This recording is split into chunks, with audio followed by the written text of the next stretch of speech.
Hello and welcome back to sunny Winton for round one of the Australian Motor Racing Series. We are nearly set to go racing with Thunder Sports Race 3 this afternoon. It has been a huge action-packed morning. The cars now out on track, taking up their formation lap. It is a rolling start for this race, and they are forming up now behind the safety car heading down to turn 11. So all eyes on track for this category. The race prior, just before lunch, it was Stephen Chilby who took the race win.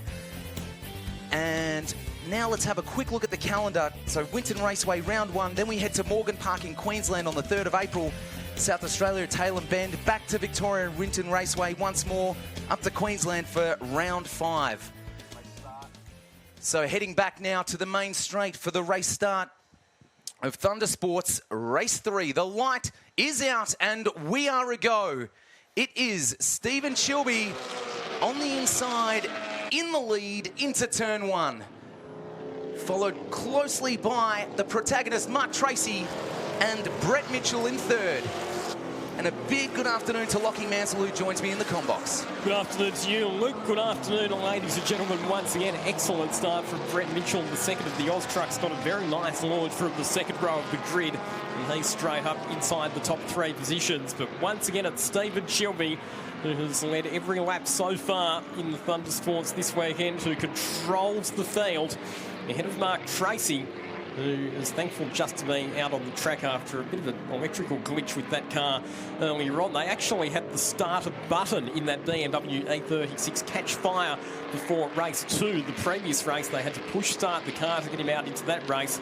After that, they went about rewiring the starter button. They've actually wired it into the windscreen wiper stalk. So to fire the engine up, Mark Tracy now flicks the windscreen wipers on. And I asked, what happens if it starts raining? And he said, well, we'll cross that bridge when we come to it. Well, right now we're watching the battle between Sam Collins and Brett Mitchell. Sam Collins trying to get that Nissan Silvia past that Chevy Marlou Ute just in front of him. And in front of those boys, Mark Tracy in 2nd. As we take a little look down the field, there's Flanagan, the number 55. And one of our Lotuses, the Lotus Exige of 861, Hayden Morrill. But here is your race leader starting lap 2 into turn 1, the AASA corner. A couple of other cars to watch out for a bit further back. Corey Gillis, we saw that he was in the pits in his Nissan Silvia for an unscheduled stop in the previous race. That was because he snatched the gear lever. So he'll be highly motivated to charge his way back up towards the front of the field. Also, unfortunately, a couple of retirements, Glenn Postlethwaite being one of them. The Euroa driver is out of the remainder of the weekend's proceedings. And that's because, unfortunately, he suffered a blown V8 engine in his VZ Commodore.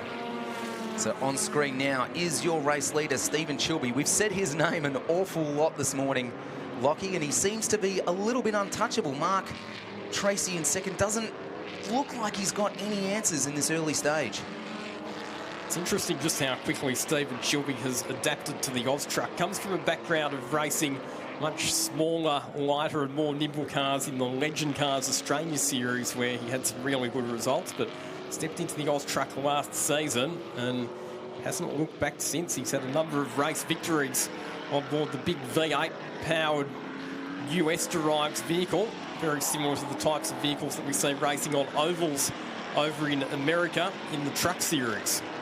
Big number 8 of Brett Mitchell trying to hold off Sam Collins, who's looks like he's closing that gap to 3rd spot. Sam, of course, a Queenslander, trying to stick it to the Victorians this weekend.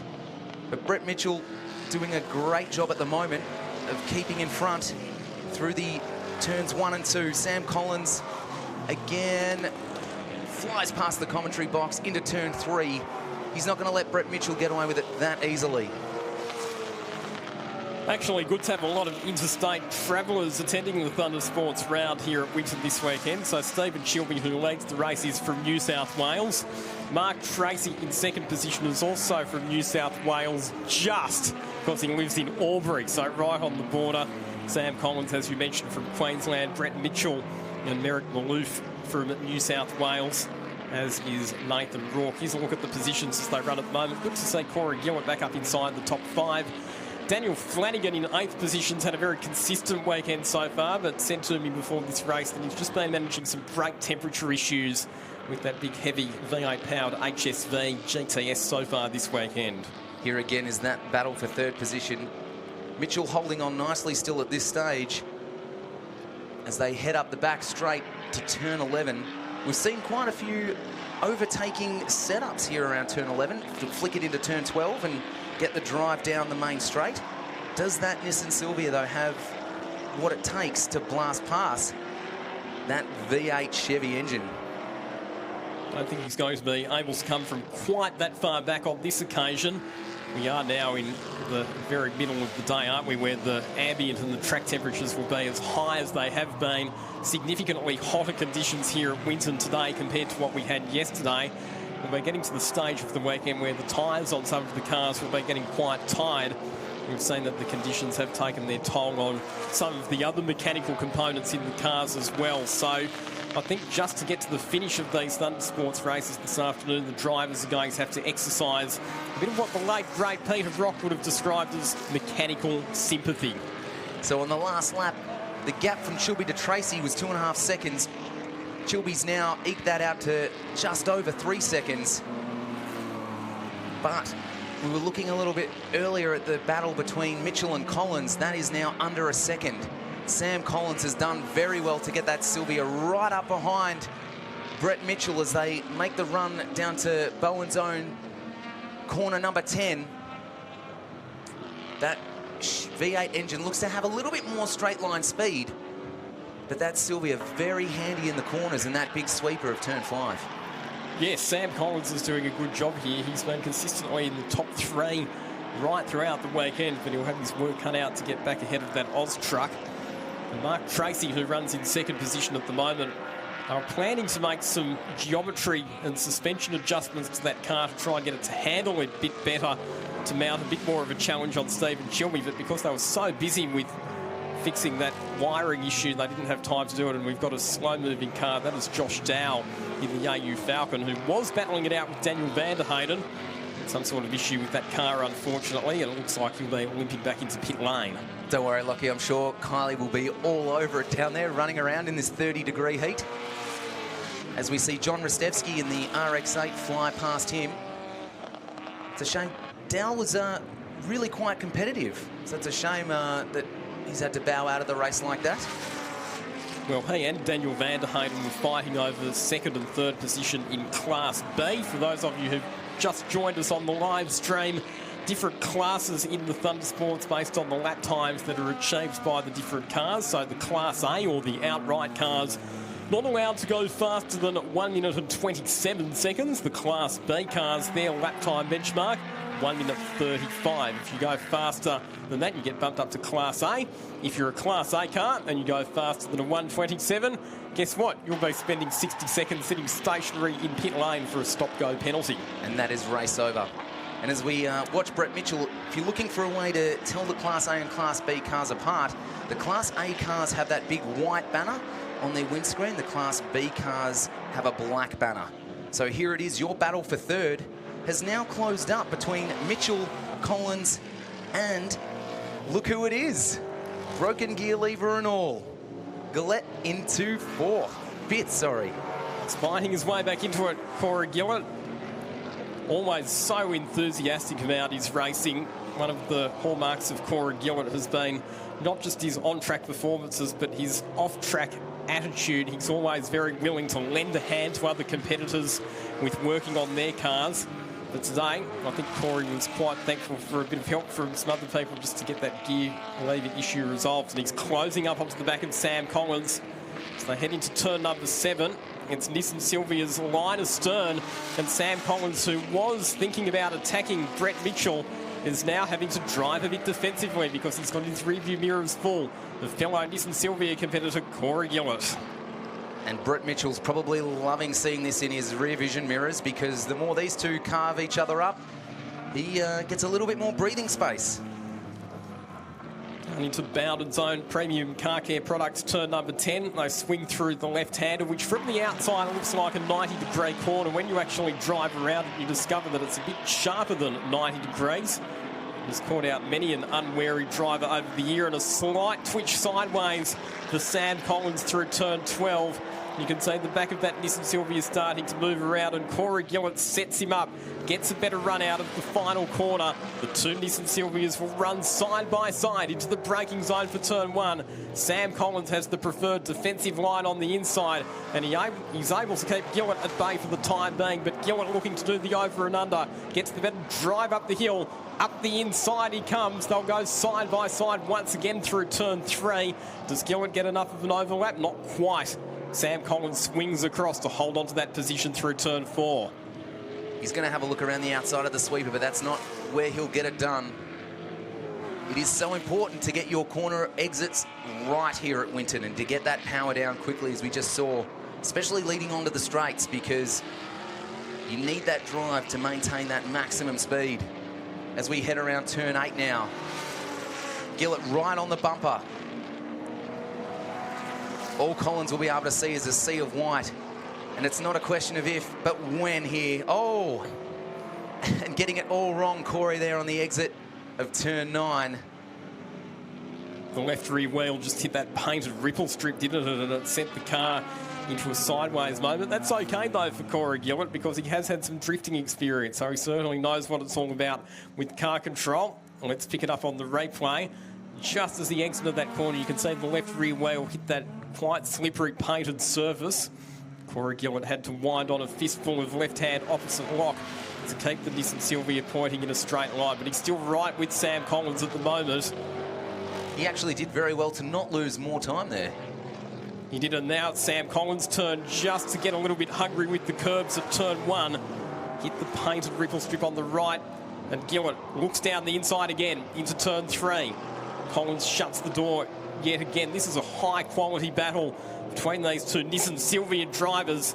These two cars both mechanically very similar. They're both powered by V8 motors. And look at Gillett really applying the pressure as they head through the fastest corner on the racetrack. The high-speed left-hander at turn 5.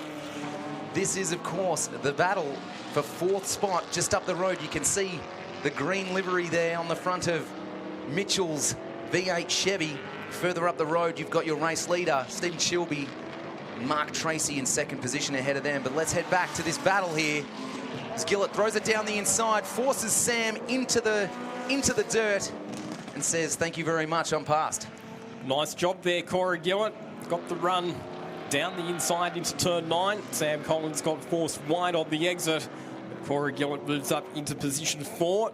Next target for him, Brett Mitchell, who would have been looking in his rearview mirror, watching the Silvia drivers battling, and he would have been saying, you guys can battle as hard as you want for as long as you want. But now Corey Gillett's been released. Let's see if he can hunt down and pass that number 8 Oz truck. Let's have a look at this move again. Beautifully done up the inside. They left each other enough room. The move was definitely there. Collins probably needed to back off a little bit sooner than he did, and unfortunately that's ended up with him in the dirt and losing quite a bit of time now. Another battle that's just a little bit further back in the pack. The two Falcon drivers, one in a ute, one in a sedan. Merrick Malouf versus Nathan Rourke, and Rourke, with a good exit from turn 12, is able to draw alongside and slip down the inside of the Prime Finance ute through turn 1. That moves Nathan Rourke up into 7th position overall. Locks it up a little bit on the entry of turn 3. Merrick Malouf just happy to sit behind him at this stage. He only just saves that, Luke. He had it right on the braking limit. We saw him spear off the track in the previous race while he was trying the move there at turn 3, and he almost threw it off all on his own that time around. He's very keen to get to the pointy end of this field, that's for sure. And we'll stick with this as Merrick locks it up, looking at an inside line there. Can't get the job done. He's carrying a little bit too much entry speed into the corner. But he definitely wants Nathan to know he's there and not going anywhere in a hurry. Turn 9, down the inside. We saw this between the Nissan drivers before, and we see a carbon copy of it with the Ford drivers. Merrick Malouf forces Nathan Rourke wide at turn 9 and moves back up into 6th position. The only slight difference there, Lockie, is that Nathan didn't lose as much time as Sam Collins did. Beautiful move from Merrick up the inside there. Just a little nudge, which is enough to push Nathan into the dirty stuff. Will now find himself staring at the tailgate of that Ford Ute. There's been some great battles in this Thundersports race. We've only got 3 laps remaining, but Nathan Rourke once again recaptures the position from Merrick Malouf on the main straight, so they exchange spots once again. Here's a look back at another couple of cars that are battling for position. Hayden Burrell in the Lotus, Brent Edwards in his BA Falcon. Been a pretty tough weekend for Brent Edwards. A crash in practice on Friday necessitated a trip all the way back down to Melbourne to fix that car. Got back to the track yesterday, then had a radiator let go and a leak coolant in race number 1. Had to retire from that one, had to replace the radiator. Good to see Brent Edwards back out there, though, and running inside the top 10. And he'll be looking in his rear vision mirror right now, looking right over the top of that Lotus. It's pretty hard to see. It's such a low car.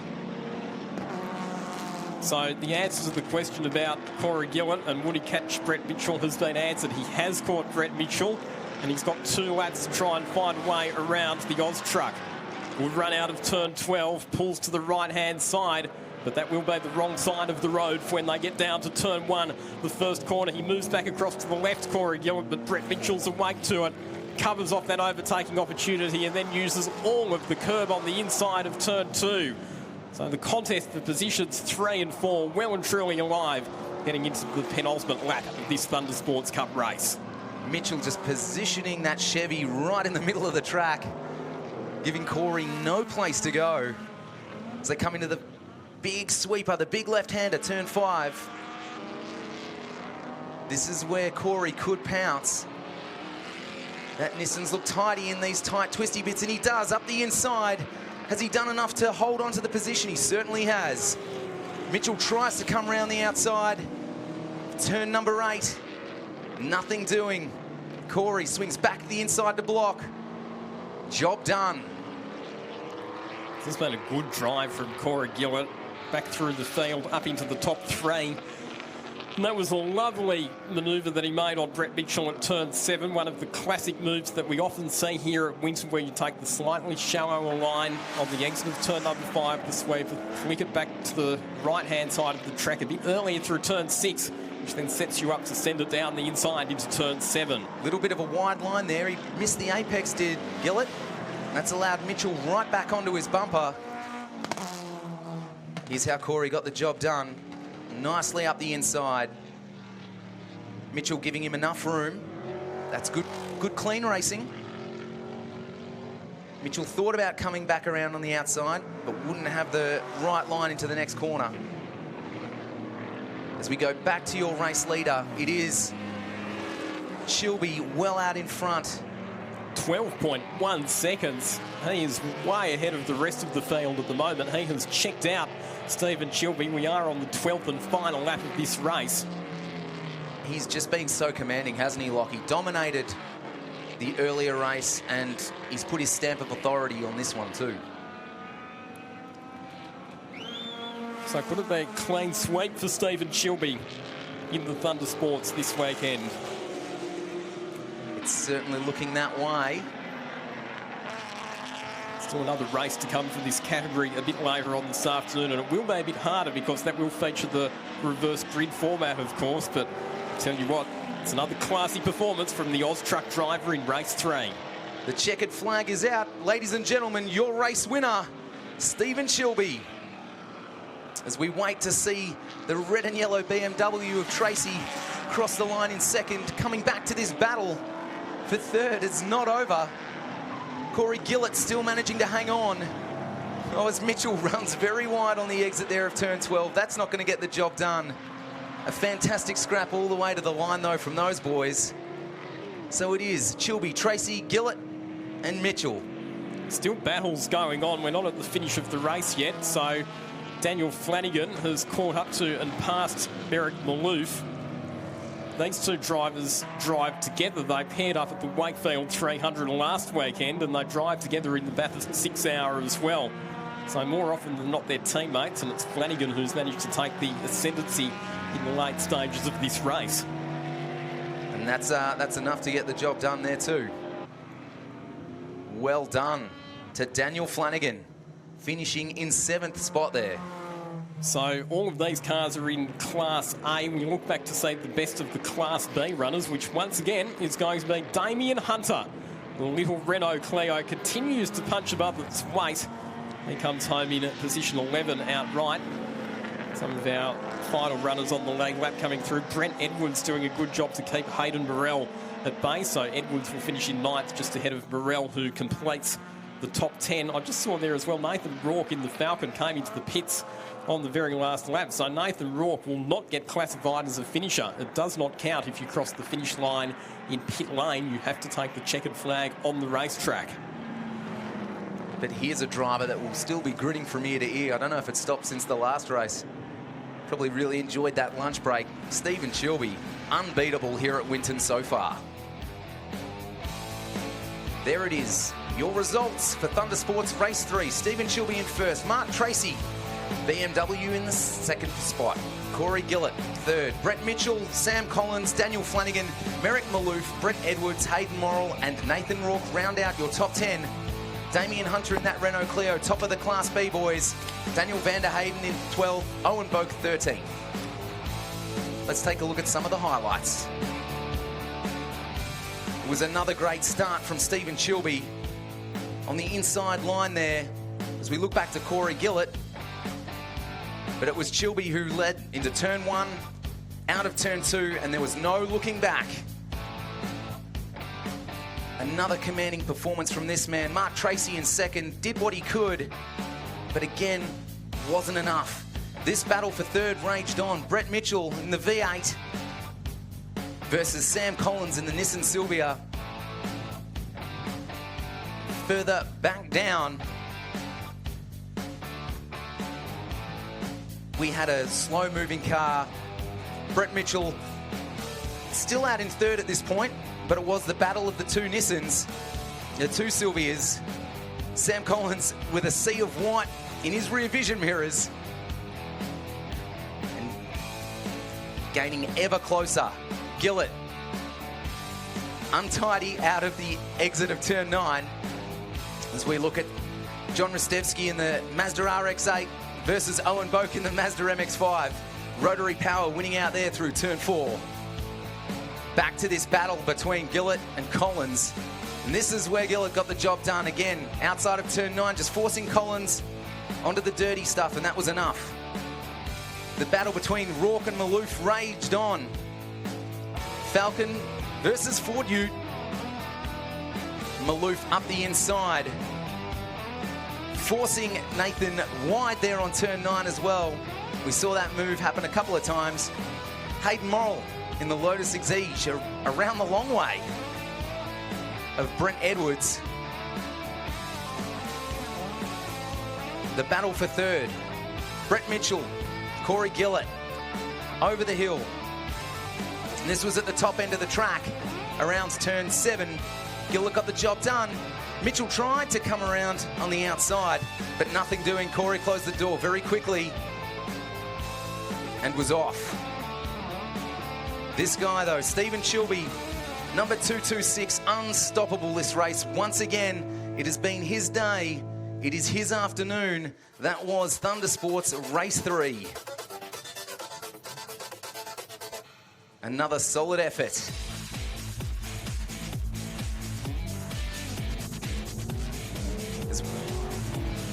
And now we'll go down to Kylie in pit lane with our race winner. Yes, it's becoming a very familiar story, I must admit, with Stephen Chilby. You've got the horsepower cranked up and you're just so hard to catch. Yeah, it's surprising myself, actually. I thought Mark would have probably hung on to me a bit longer then, so he gave me a lot of breathing space, which is good. I could back out of it a lot more and just get into a rhythm and, yeah, bring it on home to keep everything tidy. It was good. Now, you have worked up a sweat because there's a bit of heat firing off in the cabin here. Oh, yeah, certainly. It's very hot in here. Like, the header pipes run right up alongside the cab just here, so it's like you can't even touch it with your hands. So it's, yeah, the heat builds up in here pretty. Well, if you look like you've been in cruise control, it's nothing like a reverse grid race to mix things up. You looking forward to that one? Oh, certainly. That's going to be the highlight of the weekend, I think. Just trying to come through the field. Obviously, respect everyone, and if I come home with the win, I do, and if I don't, all well and good. Well done, and we'll have try and have a little catch-up with our Class B winner, Damien, over here. It makes another familiar sight here on the podium. Damien, you're all smiles. You were pretty chuffed last time. I see the grins got bigger since I last caught up with you. You had a bit of fun there. Oh, yeah, having a ball. 3 race wins so far. We're going to start at the rear of field on the last one. So, yeah, that race there, we just backed out of it and tried to reserve some tyres because we're going to have to push pretty hard. Yeah, now I've heard our commentary boys, Luke and Lockie, commenting that with the conditions and the heat, you really have to be smart about how you handle these cars. Yeah, that's exactly right. Like, I looked out the rear vision mirror, I couldn't see the Class B contenders behind me, so I thought, there's no point pushing it. Like I said, reserve the tyres, the brakes and that, so we've got plenty for the last one coming from the back, so... I look forward to that one. Good on you, Damien. Well, Luke, it's nothing like a reverse grid race to spice things up. I'm looking forward to that one later on. It is going to be a cracker. Once again, another great job down there in pit lane, Kylie. So that was Thunder Sports Race 3. Another great effort from Stephen Chilby. Look at this fantastic onboard camera action. We can't wait to be bringing you more of this over the next few races and the next coming 6 rounds too, as we head all over Australia for the Australian Motor Racing Series. Let's take a look at some of the highlights, because coming up next... we are racing, sorry. This isn't highlights. Let's get stuck straight into it as Gary Roberts leads into turn 1, out of turn 2. That all happened very, very quickly. Craig White sitting in 4th, looking to establish his dominance once again in this race. But it is Gary Roberts that leads out of turn 4.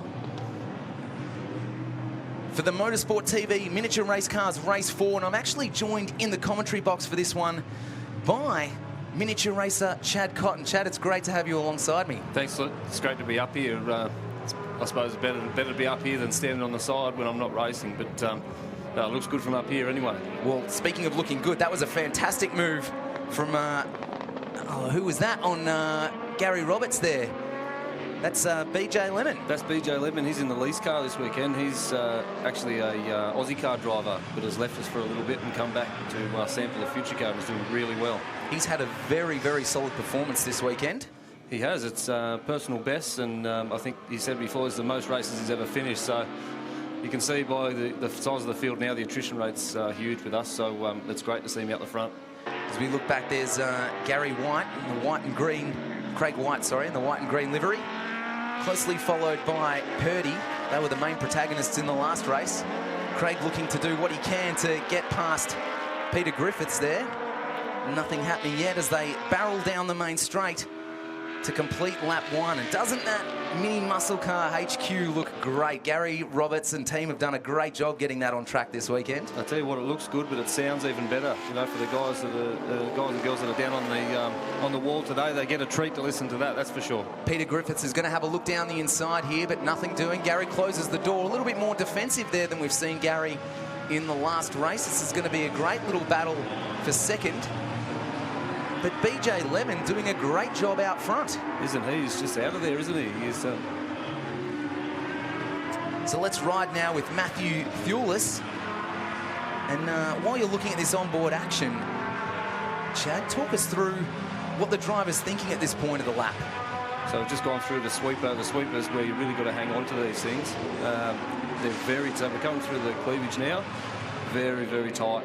And they really want to buck, and they don't like being thrown side to side so much. But look, they're, if you handle it well, they're very rewarding. And as you can see, most of the guys have got their heads around it anyway. So we were just on board there with Thewlis, who's sitting behind Purdy, that orange Ultima Nippy's livery. As we look ahead, Gary Roberts trying to hold off both Peter Griffiths and a charging Craig White. As Peter goes hard on the brakes into turn 11, gets the job done, and he's followed closely by Craig White saying, thank you very much for opening the door for me. I'll walk through it. As they head back down onto the main straight. You'll notice that Craig White seems to have lost a bit of punch and is falling back a little bit, was not as predominant as he was in the first race. And that's because in this series we run a restriction system, and it restricts the throttle that they can apply. So he's down to about 3/4 throttle at the moment. We're back on board with Matthew Thewlis. Talk us through this lap. Talk us through the gears and the speeds that you're doing around this section. So he'll be going back to second there. So we've got plenty of punch out of 3 there. using the new curbs, which are just awesome for our little cars. So through third, into fourth, clenching the buttocks for the sweeper. And if you were a betting man, where do you think he's going to have a look at getting past that? He'll do that. He'll do that here. He'll pop it up the inside here, no doubt. Let's see. Let's see if you're right. Yeah, here he goes. Oh, it's close. We don't want to damage that HQ just yet. Well, Gary left him room. Now he's going to have to go the long way around the outside. And it looks like he's pulled that off. He's executed that perfectly. He's done well. You can see by the in-car footage just how physical it is to steer these. You very rarely have a wheel that's not trying to fight you, as you can see even down the straight there. So here we go, looking back at Roberts, in front of him, Purdy. And this is going to be a cracker of a battle between Purdy and Roberts.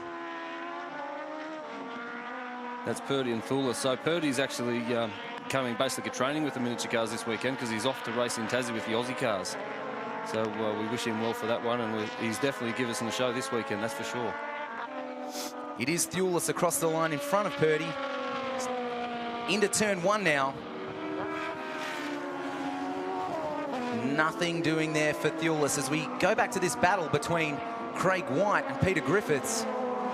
Peter doing exceptionally well to hang on to the back of Craig. Craig's had a sensational weekend apart from that axle blowout. Yeah, his axle looks good now though, doesn't it? It's a quick one. Yeah. And, like it came out of something else. There could be a reason why you're standing next to me right now, I think. So your engine blew and you've given your axle to Craig so he could get back out there. Yeah, that's right. So Craig blew an axle and I blew an engine. BJ's just had a spin there. That was the boys flying past BJ Lemon, who's lost it around the top end of the circuit. That's cost him dearly, that spin. You don't want to be facing the wrong way here at Winton. Not. Especially they don't have reverse, so if you get yourself in a bit of a pickle, there's not much chance of getting out of it. And that's literally left the door wide open for Craig as he now just streams away. We look back a little bit further. This is still the battle of Thulis and Purdy. Thulis doing what he can to hold off Purdy, but I think Purdy wants a battle again up at the pointy end.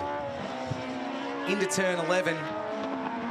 Purdy thinks about showing him the bumper, sticks right behind him into turn 12 to get good drive down this main straight as they cross the line to have 6 laps remaining. We'll follow them into turn 1.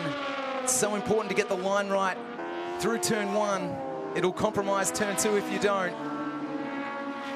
Purdy all over Thulis through there.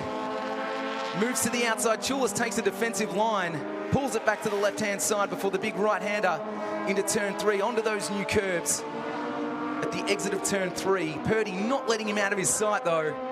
There's going to be a sea of orange in Thulis's mirrors right now as we ride back on board with Matt through the sweeper. Are we going to see the orange Nippy's livery duck up the inside in a minute, Chad? Well, that's the favourite. That's the favourite corner to make the move, and I think it's happening now, right in front. Yep, he's made the move. You should see him sneak past here on the inboard. There he is. Purdy getting the job done again. He loves that overtaking manoeuvre. That's a great spot for our cars to make a pass there. So let's hope the Thulis can now apply some pressure back to Purdy. Thulis now doesn't want to let him get away, and will try to keep the pressure on because it's. Correct me if I'm wrong, Chad, but it's all about trying to force that driver in front into an error. That's right, yeah, keep the pressure on and hopefully they make a mistake. Because we want good, clean racing. We don't want these to turn into bumper cars. That no one wins out of that. That's right, yeah, we don't have a lot of protection on the cars. It's all sort of for show, that fiberglass. Here's that move. That's a great move. You know, as a defender, there's not a lot you can do. There's a lot of track there, not a lot of car. That was perfectly executed. Thulis left him plenty of room. Plenty of room. And that's what miniature race cars is about. As we're right back on board and looking to get back at Purdy as quickly as possible through the S's. Here they come past the commentary box. Matthews not letting him get away, which is great to see because we want more battles. Because your race leader, Craig White, setting the fastest lap of a 1:32, has already eked out over a 3-second lead over Peter Griffiths in second. So we're loving this battle for third right now. It seems to be where the action is. It's that's the problem with with the attrition. They split up a bit, and with not many cars on the field, there's not as many battles. So. And it looks like BJ Lemon's got himself right back into this battle as well, as we get back on board with Matthew Thulis wrestling the wheel, seesawing there, trying to keep the car under control, because slow is smooth and smooth is fast. Yeah, not so much in these. It's hang on and hang on and pull some more gears. But it's great to see BJ catch straight back up to the guys. So I mean, that's one of the things that happens, isn't it? You get caught up in a battle and you end up slowing down, and everyone catches. So it's good. Or for the people in front, like Craig White, it just allows you to get a little bit more of a buffer zone. Yeah, he's doing really well. Look, he's back-to-back champion, and he's in races like this, he's really showing. There's not a lot of pressure, but he's still laying down lap after lap, which is great. So 4 laps remaining now. This is your race leader. A fantastic weekend. Of course, winner of the last race as well. So while we watch a lap with Craig, Chad, I'd love to talk to you about, because you were actually racing a spare car here this weekend. What was the story behind that? Because I feel like your year hasn't got off to the best start. Yeah, look, I mean, there's a lot of people worse than us, but yeah, we've been hit with the fires and hit with hail and hit with flooding and everything else. So yeah, one of the issues with that was we lost one of our cars. We actually lost a few in the fires and hail and flood and whatnot. So into the spare car this weekend, and it's actually not the car's fault it's not running. It was just an old engine that we had. So a $500 motor, it was doing really well, but unfortunately it just couldn't go any further. And so not only are you a racer, but you're a wrangler, because you are the manager for this series. So you've got to try and keep all these boys in check and make sure they turn up to the track on time and are out there racing. Yeah, look, the camaraderie in the pits with Mitch Racecars has always been really, really well accepted and envied by other categories, and that's just a show. It's not just what we've done to get Craig on. There's plenty of other stories through the pits this weekend. And so now we turn our attention back to the track, because this is the battle for 4th. Matthew Thulis trying to hold off a charging BJ Lemon late in the proceedings. A little over, about 3.5 laps remaining now. Again, I think if I was a betting man, my money would probably be on BJ here, around turn 12. He's doing a great... He's doing a great job of keeping the pressure. I think we need to nickname Thulis the Defender. That's all he seems to be doing this race. And again, this is a new car for Thulis. This is his first race in this car, so he too is sorting out the little issues that they have. And so Thulis leaving him plenty of room there, but can maintain speed up the hill, so he'll stay in 3rd. But now BJ Lemon dives down the inside, and that's probably going to be enough to get the job done, because he'll have the inside line out of turn 4. Thulis will stay on his bumper though, because he'll have the better drive, having taken the wider line. Now we'll watch through the sweeper. Will he pull a Purdy and try and get another overtake around turn 6 and 7? Well, they're actually catching Griffith and Purdy as we speak, so it could end up a 4-way battle here. And there it is, side by side. Around the outside goes Thulis. Lemon trying to position that car in the middle of the track, making it a little bit harder to pass. And nothing doing as we ride back on board with Matthew. And he's getting closer and closer to the bumper of BJ Lemon there, into turn 10, braking hard, change of gears, a nice clean exit, because it really does hurt you, doesn't it, Chad, if you drop a wheel into the dirt there out of 10? Absolutely, it's rough there too in our little cars. We don't have a lot of suspension, so on the ripple or even just miss a gear quickly, it really hurts. So here we go. Lemon had a look down the inside. It was a beautiful pass. We've seen quite a few cars dive down there, which just gave him that inside line into turn 4. And away he goes. Back to Purdy, who's chasing down Griffiths now for 2nd spot. So I think we're about to get some last lap action here with 2 laps to go. It's Purdy right on the bumper now of Griffiths, as they come into the sweeper, the fastest corner here at Winton. And we've seen Purdy dive up the inside here a bunch of times. Is he going to do it again? I think he's tried to do it there. And here he goes. Defend, but has he pulled it off? He's now around the outside, side by side. We love this. But he's not going to be in the right spot. Just a little lock of the brakes. And it will be Griffiths that maintains his lead. Keeps it very defensive, parks right in the middle of the track. Purdy's going to have to tuck in behind him here, maybe around turn 11 and 12. If he can get a good slingshot out of 11. Yeah, he seems to be able to get the draft pretty well behind Pete, but Pete's got an old head on the shoulder, so he's a great defender. It'll be interesting when they come to turn 1, actually, and see what happens there. I think that's where it will happen. We'll stick with it then, Chad. I'll take your word for it over mine any day. Here we go, down the main straight for the final lap. This is your battle for second between Peter Griffiths and Blake Purdy. Griffiths doing well there to eke out a little bit of a lead into turn 1. Not a lot of pressure going into the turn. But here comes Purdy. Looming ominously into turn 3. Now into turn 4. This is a fantastic scrap. This is going to go all the way to the line. Yeah, this is great. I reckon we're up for the Purdy special around turn 6 and 7 again, and I think he might get it done. Let's watch as they fly around the top of the circuit. Tries to get the inside line there. It's not going to work that way. I think he tried to move there. It just got a little bit out of shape, so he couldn't make it stick.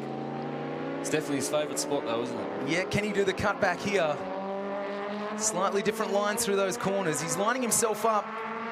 The little charge down to Bowen's own corner 10. Takes the wider line. Look at how defensive Griffiths is there, right in the middle of the track. Yeah, he wants that position. He's not willing to give it up without a fight, that's for sure. Approaching turn 11 now. Purdy's going to have to pull out something special to get past Griffiths. But it is all about your race winner. Craig White crosses the line for another victory. What a drive by him for race 4. And Griffiths will hold off Purdy. Super defensive run there. What a great drive from all the drivers. That was phenomenal. Wow, well done, Craig. I mean, hats off to him, and another controlling race. And how good is that Shell Helix livery on Peter Klein's car? It's a shame he wasn't up the pointy end either, battling for first, so. He hasn't had a lot of luck this weekend, Pete, but he stuck it in there and he's held on, so good on him. Riding back on board with Matthew, does it make you want to get back out into the car sooner rather than later, Chad? Oh, I'm jealous as just watching him, but sometimes you've got to sit it out, as you know. Well, mate, I'm sure Craig will be buying you a beer or two tonight to say thank you for making sure he got back out on track. And there he is, your race winner for race 4 of the Motorsport TV Miniature Race Cars Series here at round 1 of the Australian Motor Racing Series. Ladies and gentlemen, round of applause for Craig White. He's been pretty flawless, apart from a mechanical which he could do nothing about. Here are your results. It is Craig White in first, Peter Griffiths, a fantastic defensive job there in second, Blake Purdy in third, BJ Lemon fourth, Matthew Thulis in fifth, Peter Klein in sixth, and Gary Roberts in that mini muscle car, bringing the field home in seventh. Chad, thank you so much for joining me in the Combox. Talk us through the highlights. No worries, look, it's been a pleasure to be up here, but... Great to be on board. It's fantastic to see how close you guys are actually getting and how much work you're doing inside those cars. Gary got off to a good start, but it just seems he falls away. Yeah, that car doesn't have any power steering and it seems to be very heavy, so I think they're also struggling with a bit of heat issue at the moment, just while they sort all the bugs out. And they built that car in a week, so, they've done very well to get it here, so there are little gremlins. But look, to have BJ move out in the front like that, that's awesome, and that's what we need from our drivers and to keep them keen. Some great moves up the inside, so we just saw BJ Lemon before there and on board again with Thulis. Seesawing that wheel, trying to get past, it looks like Purdy there to his left, it is. Nothing doing there. It was a great battle. Ultra defensive lines. Some fantastic overtaking manoeuvres. Here's Griffith into turn 10. Griffith's getting the job done over Rogers, and it opened the door for Craig White too, for them both to sneak past.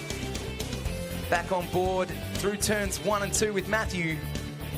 Is it as fun to drive through there at that speed as it looks from up here in the combox? Absolutely. The faster the better. And, you know, that wall looks very big from that low, so it's good fun. It's suddenly on you pretty quick. As this was the battle between Thewlis and Purdy. Purdy getting it a little bit out of shape there on the run onto the main straight. As we catch Lemon getting it all kinds of wrong, ending up facing the wrong way. Purdy up the inside of Thewlis, and that was enough. But once again, it was another race all about this man, number 347, Craig White. Flawless race. Lemon up the inside of Thewlis into turn 3. Again, another popular overtaking position. As we watched the battle between Purdy and Griffiths, it was great to call up here. I'm sure they had just as much fun driving it, if not more so. Absolutely. I'm looking forward to get down in the pits and finding out their perspective of it. So that was a great race. And they've still got one more coming up this afternoon. They do, and it looks like all of them finished, so we'll still have some to race, so that's good. But again, a huge congratulations to Craig White. Another solid drive. Chad, thank you so much for joining me up here, mate. And, thanks, Luke. It was my pleasure. We might chat to you a little bit later on this afternoon as well. If you're going to be sitting around in the garages, we might get you back up here to do some more commentating. No worries. Thanks, Luke. No worries. So as we say goodbye to Chad, let's go down to Kylie in pit lane. Well, one driver who actually missed Chad being down on the racetrack is actually our race winner, Craig, because you're used to dicing with Chad. You missed him a little bit out there. You look like you're in cruise control just a fraction. Yeah, he's a very hard competitor, and he's a good mark for me to learn from. So it's a bit hard out there without him, but the car's going really well. The track's heating up. It's getting hotter. But yeah, no, everything's going well. It's good, yeah. That mini muscle car is a pretty wide car to get past. So, but yeah, it was awesome. Good racing, good racing. So what can you bring in the last one? Just try and do the same thing again. It's a little hard of hearing. I'll move on. Yeah, we'll come up to Peter Griffiths, who finished second, and he really had a battle on his hand.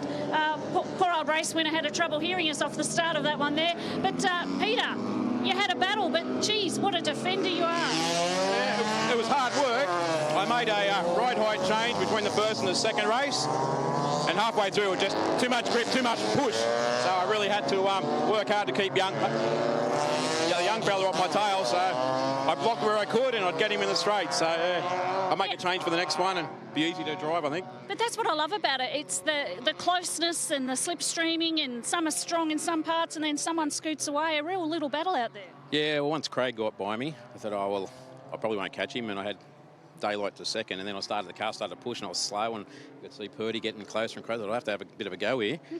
And yeah, when you get older, it gets a bit harder. So, Pete, what do you love about this category? Well, it's good racing. All the boys are good to hang out with, have a beer with, and at the end of the weekend, and it's really affordable. That's the main thing, and with AMRS, I couldn't ask for better racing, I think. And do you have value for money. Well, that's what we like to hear. What you got a thought on the mini muscle cars? Seeing that HQ out there today, she's pretty cool. I think Gaz would just move over at the start and let me go past instead of let me take half a lap to get around him. I've heard a few people comment about that. Craig said a similar thing. Gaz, even in the Falcon, he's very, very experienced. Gaz, he's very hard to get around, but he's a very clean, good racer. So, but that's a good thing with Gaz. You can have a good battle and very rarely touch paint. So it's good fun. And a word with the young fella you were battling there at the end. Take it easy on us old fellas. We go and have a word, huh, Peter? Oh, Blake, it's not for an act of trying. You were really there or thereabouts, but you just couldn't get by him. Talk us through the race from your perspective. I definitely got a bit of an average start, but I come through, and yeah, it was definitely a tough last few laps there. Yeah, it's definitely hard to try and get past Peter there. So yeah, it was all good fun. And there was certainly a moment out there, you picked your spot where you thought you could get him, but so you were there, you had the slipstream, but just didn't quite position it right, or how did that work? Yeah, well, I didn't have enough top speed to get him down the front straight or any of the other straights, so I guess my only proper spot was down in the hairpin, so I tried every lap, but I just couldn't get him. How old are you, by the way? 15. 15. I think you got a lot of racing left to go. So why the miniature race cars? What tempted you to get involved and have a crack at this? Well, we bought an Aussie car at the start of last year, so I was aiming to race in the main series, and I wasn't old enough. So this year I'll get into it. The second round in Tasmania is in a month. So yeah, I'm just here trying to get my racecraft up and trying to get prepared. So yeah, it's good so far. Yeah, I was going to say it's a great introduction to it. Although at times there are little mini battle packs and you were right amongst it. How does it help with your racecraft when you're in those positions? Well, going into a main Aussie car series it's going to be tough not knowing how to, not having your racecraft up. So, definitely coming here was a good, right decision to get my racecraft up. So, yeah. Beautiful. Well, we look forward to seeing you out here again. Yeah. And as it's getting a little bit noisy in pit lane, I think that's about it from me. And yeah, I'll be back with all the goss that I can find from pit lane. Great work, Kylie. Nothing like having a bunch of race cars whiz past you when you're right in the middle of interviews. You're doing a fantastic job down there. And how was Griffith's comments? Oh, Pete there saying, oh, yeah, it'd be great if Gary Roberts just got out of my way. I don't think there are many race car drivers that are happy to just get out of other races' ways. When that red mist descends and the elbows come out, it's on. So if you're enjoying the coverage, which we hope you are, don't forget to join us on social channels. We've got Facebook going, we've got Instagram going. You can follow the Australian Motor Racing Series, follow the live stream, and hashtag AMRS. And why not ask some questions? If you've got any questions about any of the drivers, teams, races, rounds coming up, hit us up on Facebook, hit us up on Instagram. And if I can't answer it for you, I'll get Kylie to run around in pit lane like mad and try and find the answer for you. So make sure you're telling us what you think. And yeah, we want to hear from you. What do you think of the racing so far? And if it wasn't bad enough for Kylie in that heat, what have you got for us? Running around a little bit more down there, eh? It's clear that the TA2 muscle cars have attracted a lot of interest, but we've converted someone, a KTM factory rider, if you don't mind. Graham Cheney, you've jumped on board. What's the story? Yeah, just mate he raced last year and yeah, said how good fun it was and basically said, yeah, he wants you to come and have a go at it. So I thought, no worries, I'll jump at that opportunity. Yes, and what's your impressions first up? Awesome, yeah. I don't know why I haven't done this before, so yeah, it's unreal. Talk us through the specifics. What's so cool about it? Just the racing, I guess, just the slide and how much these cars move. They're awesome to watch. They sound great, and yeah, they go fast. And you go fast too in race 2, I think P5. Not a bad little outing in that one. Yeah, no, we're getting the car dialed in, so it's starting to get up to speed now, and yeah, it was pretty awesome. Just try to stay out of trouble, and yeah, it's going well. Well, it sounds like we might have converted you, get you off the two wheels and into the 4 more often, huh? Yeah, I think it's definitely going to be a bit more of a passion of mine now, so yeah, keen to stay with it. You heard it here, folks. One to watch, P5 in his second ever race here, and you haven't actually done circuit racing before either. Nah, this is the first time in a race car. We did one practice a week ago and yeah, straight into it. So there you have it. It's not bad, is it? Graham, thanks for the chat and good luck for the rest of the weekend. No worries, thank you. Great work down there, Kylie. Loving your stuff. Definitely making my job a little bit easier today. It's great having you down there to be able to answer some questions for us up here. And look at the crowd turnout today here at Winton. You guys always turn up for these race meets. Yeah, give us a wave. You're on camera. It's great to see you. And the drivers love seeing that support. But TA2 Muscle Cars is what everyone's looking forward to next. So let's take a look back at some highlights from last year.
in the air here in Winton.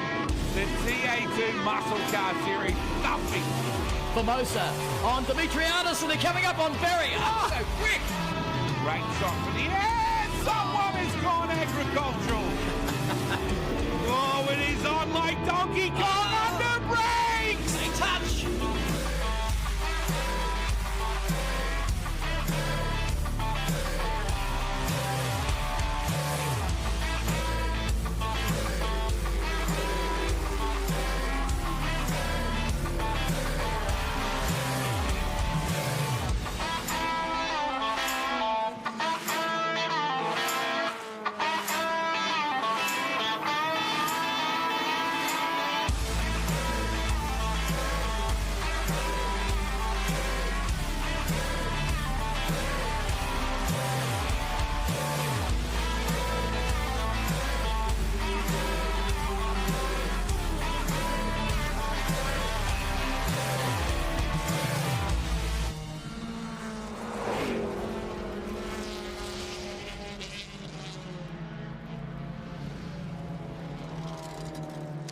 Just catching up on the back of those highlights with a man who is no doubt going to make the highlights reel after this weekend. Rusty, it's been a bit of a challenging weekend, given that, you had a bit of a spin in a race yesterday that really cost you. But in the race that we just saw earlier this morning, you started off from the rear and really weaved your way through the pack. Well, I didn't have a spin in the race earlier. I got hit. Oh, as a result of the oil, yeah. A car that came through that was behind me, so it was coming second. I was in the lead.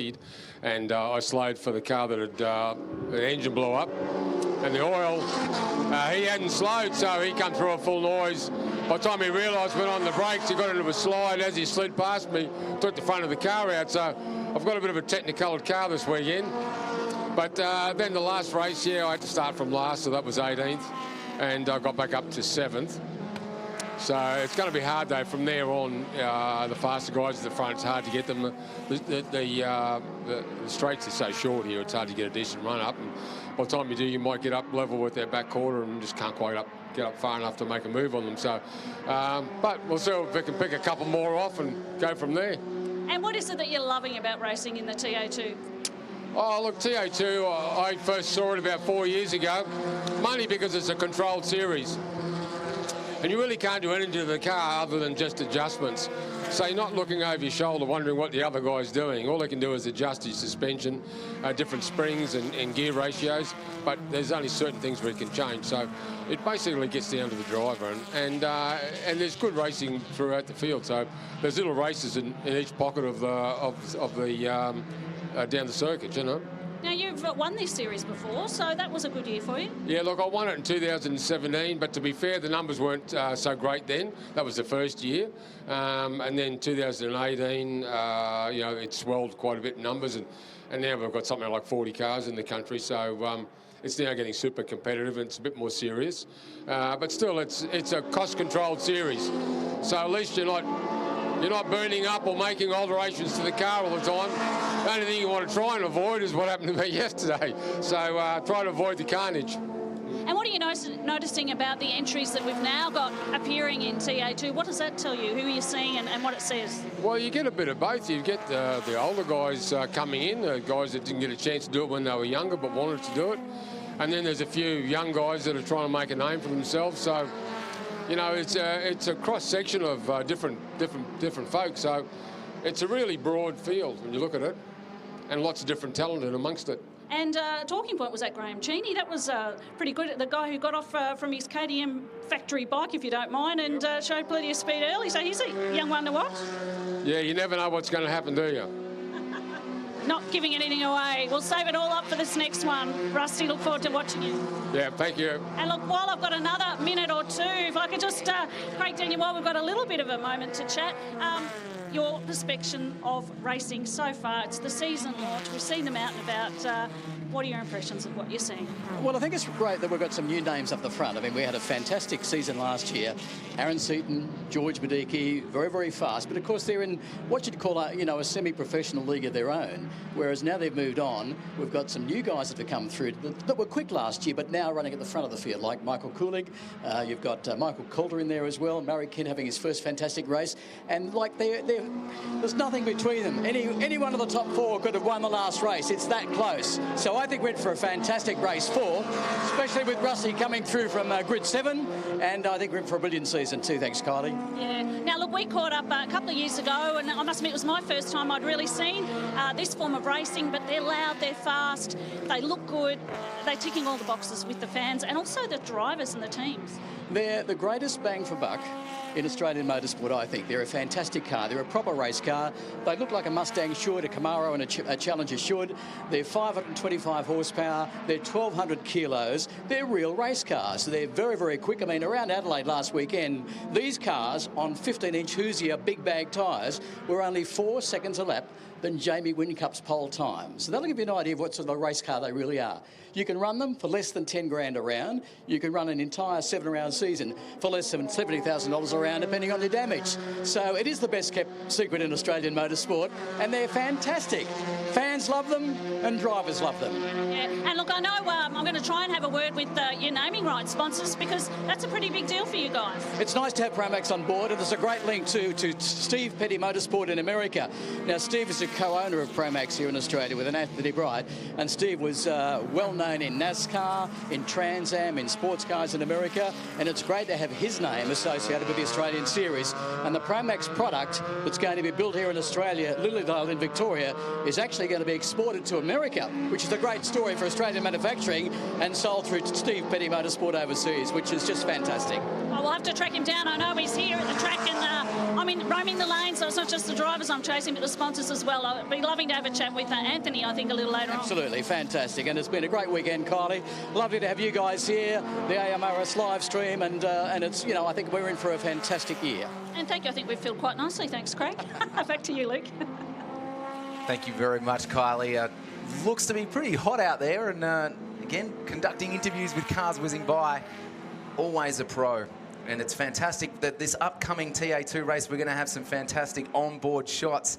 So we're just taking a little look at Russell Wright's car, and that should all be yellow. And you can see the white there to on that front 3/4 panel. That's the bit of damage that got taken out. So while we're having a look at Russell's car, let's go back and take a look at some of the TA2 Muscle Car Series highlights, thanks to the guys at Promax Performance Exhausts. Fantastic to have them here all weekend. So 3 races so far with 3 different winners. As we watch Murray Kent dominate this one, led out the front from start to finish. And some fantastic battles further down the pack. This was the one between Graham Smith. As we see there, Michael Cooley get past the car of Michael Coulter. And a car that went out very wide on the sweeper started a little grass fire, which of course triggered a safety car. But once we were racing again, it was still Murray Kent out in front who would control this race. Beautiful lines through turn 1 and 2. McLaughlin hot on his heels, trying to do what he could to get past. This was right near the end, I believe. Tim Tritton spearing off turn 10, and as he came back onto the track, I think he T-boned Anthony Tenkate, causing some serious damage. We hope both drivers are okay. And this was, again, that battle for first. Murray Kent doing everything he can to make that Chevrolet Camaro as wide as possible. Hot on his heels was a race 2 winner, the number 17. But it was all about Murray Kent. A fantastic race from him. John McLaughlin in second, who's had a very solid weekend. So second in race 1, first in race 2, second in race 3. That was your race 3 highlights. Race 4 is going to be coming up very shortly. The cars are going to be hitting the track a little bit before 2 o'clock.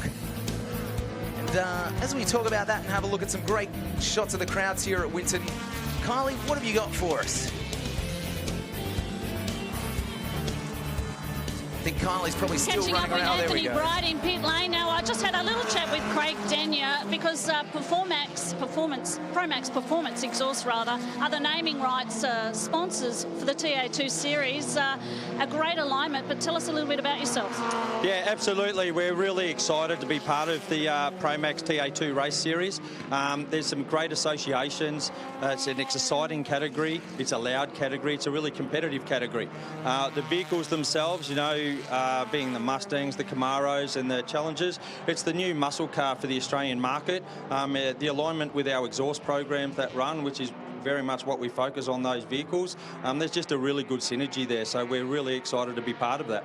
Now, I see the old Steve Petty Motorsports branding on the shirt there, a bit of it, obviously an association and a link. What can you tell us? Yeah, absolutely. Steve Petty from the US, we've been friends for 7 or 8 years now. He's been trying to push the Australian market and have some sort of association. The door opened middle of last year for that to transpire, so we thought we'd give it a go.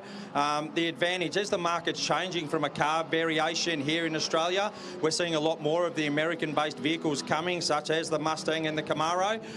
So we have access via our association with Steve to those vehicles before they hit the Australian market, so that we can develop our products accordingly and hopefully be at the forefront of the market when they become available.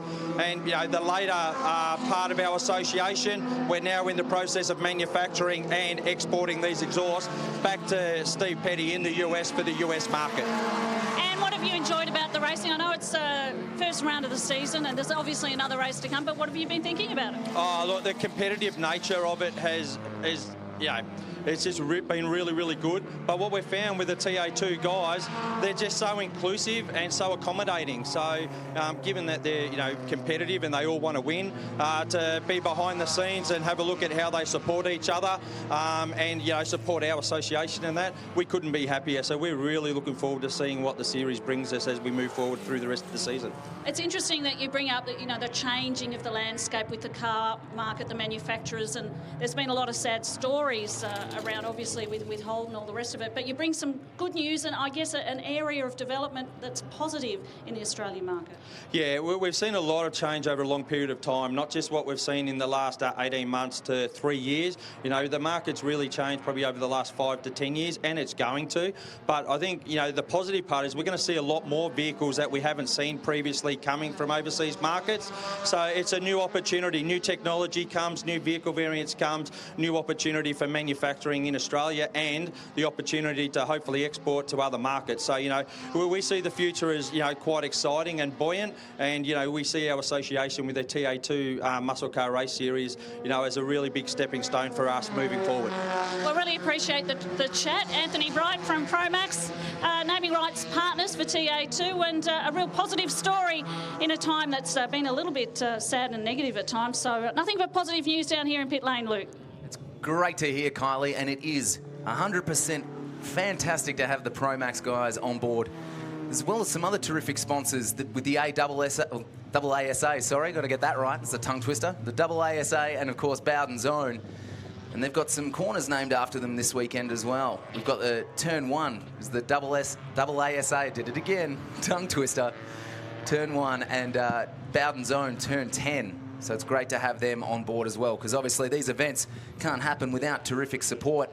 And on that note, I want to give a shout out too to all our volunteers around the racetrack this weekend, whether they be race officials, marshals, or part of our safety crew. We can't do what we do without having you guys here. So thank you so much for being a part of it. As we look now to the screen of McLaughlin's number 17 car, as he gets strapped in ahead of this huge race coming up. Of course, the Promax Performance Exhaust TA2 Muscle Car Series race for this afternoon is shortly about to get underway. And right now, it's probably a good time to introduce my co-commentator for this race, Lachlan Mansell. Lachlan, great to have you back up here, and you've been running around like a cut snake. Yeah, it's pretty hot out there, I'll give you that tip, Luke. It's warm conditions here at Winton this afternoon, but thoroughly looking forward to this final TA2 Muscle Car Series race, presented, of course, by Promax Performance Exhausts. Great to have Kylie King catching up with Anthony Brighton, the Promax crew down there in the pits earlier on. The key thing with this race, though, Luke, 3 laps longer than the races that we've had so far. 15 laps for this one compared to 12 for the previous 3 races. So If you think that time management was a factor in the previous races, it just steps up another notch for this one. Keep in mind now that they're all using what I like to describe as the cleanest of their dirty underwear, the best 4 of the 6 tyres that they started off the weekend with. It's going to get very interesting, Lockie, because we already saw quite a few cars getting a little bit sideways toward the end of that last 12-lap race. So what is another 3 laps going to bring? And it's interesting that you mentioned the interview with Russell. He doesn't seem disappointed at all about what happened yesterday afternoon, does he? No, he's actually taken it on the chin really well and doing a good job of bouncing back from it. Good drive up through the field from the back of the grid to 7th in race 3 earlier on. For those of you who are just joining us for the first time this weekend on the live stream, what Luke is referring to is a bit of a contretop that happened late in race 2 yesterday afternoon, where Russell Wright, who was leading the race, unfortunately fell victim. There was some oil on the track that was dumped by Jason Hassett's car, which was a lap down or about to be lapped by the race leaders. Unfortunately, when his car expired, it happened right in front of Russell Wright and also John McLaughlin, who were both battling for the lead at the time. Russell Wright took evasive action. John McLaughlin hit the fluid that had been left on the circuit and skewed sideways, and unfortunately the angle at which they made contact, which was the rear of McLaughlin's car making contact with the front left-hand corner of Russell Wright's car, was enough to do terminal damage to Russell and put him out of the race altogether. We saw another incident in the previous race as well, Luke, at turn number 10, happened very late in the race. It involved Anthony Tenkate and Tim Tritton. A fair bit of damage to those cars, unfortunately, and I know that Tim Tritton is already on his way back to Queensland to complete a bit of a damage assessment, so not an ideal situation for either of those drivers. And the other exciting thing about this race right now is that we're going to have some fantastic live on-board shots as we ride on board with the man of the hour, Russell Wright, the guy that we keep talking about. And hopefully we're going to see him right up amongst it in this race. Starting out of position 7, then he'll be looking to hunt his way up into the top 3. A few other notable things to watch out for. One of them, the battle for rookie honours this weekend. We've seen some really good contests between Graham Chaney and also Graham Smith. To Graham's, unfortunately, the Smith version has had a couple of spins when he's been up in really good positions. He's got Simon Tabnor, the former multiple Australian Salute Car champion and former TA2 competitor, on the radio. Him just giving him a bit of driver coaching and trying to keep his head nice and level this weekend. We ride on board with Mark Crutcher. Great to see Mark back out there in the last race. Of course, he had some clutch issues which ruined his race too, unfortunately. So it's good to be able to ride on board with him. Michael Kulig, always in the mix, and has definitely had pressure put on him and been applying pressure as well in these last couple of races. He's been consistently there or thereabouts, hasn't he? We saw that he made a fairly committed move down the inside of Michael Coulter in the previous race. I caught up with Michael Coulter earlier on, and he said that by the time that he saw Michael Kulig coming down the inside at turn 10, Bowder's own Car Care Products corner this weekend, there wasn't anything that he could do to defend the position. As we check out our starting grid, and it's Murray Kent who claimed his first TA2 race win in race 3 earlier on, who starts on pole position. John McLaughlin, your current points leader, joins him on the front row of the grid. Michael Kulig in 3rd, Coulter in 4th, Cheney, Niall, Wright, Darren Berry in 8th, Peter Hurd in 9th, and Graham Smith, top 10. Go back to Warren Truan, the Shake and Bake Racing entry. High Voltage Coffee sponsoring the car as well. Position number 11 for the number 71 Camaro. Paul Hadley in 12th. And then it's Chris LaRosa, Bill Robinson, Christopher Formosa, whose car was repaired overnight after a crash yesterday, in 15th on the grid. And then it's Warren Wadley. Tim Tritton won't start this race. Neither will Anthony Tenkate or Jason Hassett for that matter. But good to see Mark Crutcher back out there in the number 4 Dodge Challenger, albeit starting at the rear of the field. I'm loving the fact we've got these fantastic onboards, and this is going to be one to watch as Russell Wright hopefully carves his way through the field. We're sure to see some pretty sneaky moves all around this track. Also, we'll be on board with Mark Crutcher too during this race. Thanks to the guys at Promax, we can't wait. This is sure to be another action-packed race. It is a rolling start, and the safety car has moved off now. We've got a green flag, so we'll go around for one more lap, and it's really interesting to watch the different drivers go through their different warm-up routines. Some will weave left and right to try and get the heat into those tyres, while others are probably a little bit heavier on the acceleration and then the braking. Well, there's a couple of different approaches to it. Waving left and right's one way to generate tyre temperature. The other thing that you can do, like you say, is accelerate and then brake hard, because the heat radiates out through the brake discs and rotors and warms up the tyres that way. Having said that, though, tyre temperature, I don't think it'll take too long with the hot conditions that we've got here at Winton this afternoon to get the Hoosier Control Slick tyres up to optimum operating temperature. The other thing to take into consideration for this race, Luke, will be the physical fitness aspect as well, because 15 laps, think about it, the ambient temperature's over 30 degrees. The cabin temperature in these cars, you can add another 20 degrees to that. So we're talking 50 degrees plus Celsius in the cockpits of these cars. 15 laps, that's going to be about 25 minutes in terms of time that the drivers will spend in the car. And think about all of the heat radiating from the exhausts and the engines back into the cockpits of these cars as well. And not only that, the fact that the drivers are wearing all of their safety gear, including their multi-layer fireproof race suits. Those 25 minutes are going to equal a couple of litres of fluid. I was lucky enough to ride in the two-seater one of these 2 days ago when it was much cooler, only about 20 degrees. And I was doing nothing. I was just hanging on in the passenger seat. And I reckon I sweat out at least a litre in just those 3 laps. So they are definitely under some grueling conditions in those cars today. As they round turn 10 into formation, I do love the rolling start, Lockie. It's always exciting, and it's always about reflexes. We watch for the light to light up to let us know that we're about to get underway, and the cars are under heavy scrutiny at this point because they cannot jump. They cannot jump on those accelerators until that light goes out. So safety car pulls into the pits, and Murray Kent and McLaughlin will lead them around the final corner onto the main straight. The light is on. Here we go for the Promax TA2 Muscle Cars. Race number 4, the light is out and we are away, and it is Murray Kent with the inside line into turn 1. On board with Russell Wright a little bit further back. Murray Kent muscles out John McLaughlin on the exit of turn number 1 and 2 and goes through to take the lead. We've got a few cars running wide off the road. Warren Truant, one of the drivers, to take an excursion down there at turn number 1. Damage to the number 71 car as well as he works his way back onto the circuit. The number 888 car, and Warren Wadley potentially involved in that as well. But great to have onboard camera shots bringing us all of the action in this race. Russell Wright on the attack on this opening lap, looking to make up some early positions. As we head back to our leaders, Murray Kent, McLaughlin all over his bumper at this stage. He's going to apply pressure early, try and force him into a mistake, because he's not going to want to settle for second. And as we look a little further back, you've got Coolidge right there as well as Coulter. And I think it was Cheney behind him, the rookie.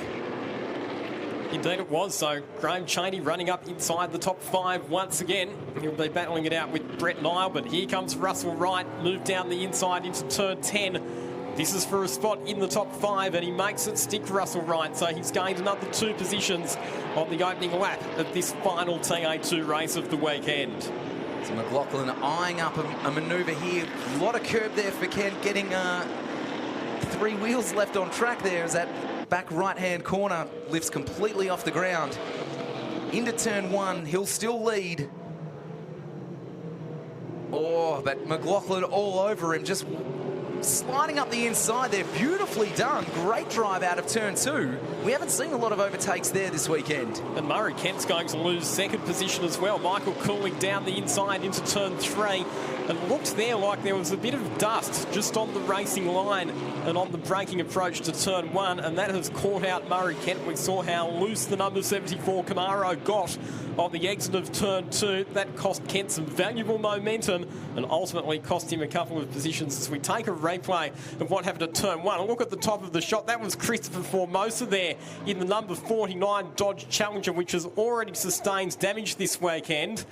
And he got into the side of another car. Warren Truant, as I mentioned, was involved in that contratop, and Christopher Formosa's headed back on into the pits, so not what the Allgate racing team needed. More damage to that car. I think he also took out a couple of double ASA signs down there at turn 1. As we take a look now at Michael Coolidge sitting in 3rd, and Kent behind him now. after that terrible drive out of turn 2 on the previous lap.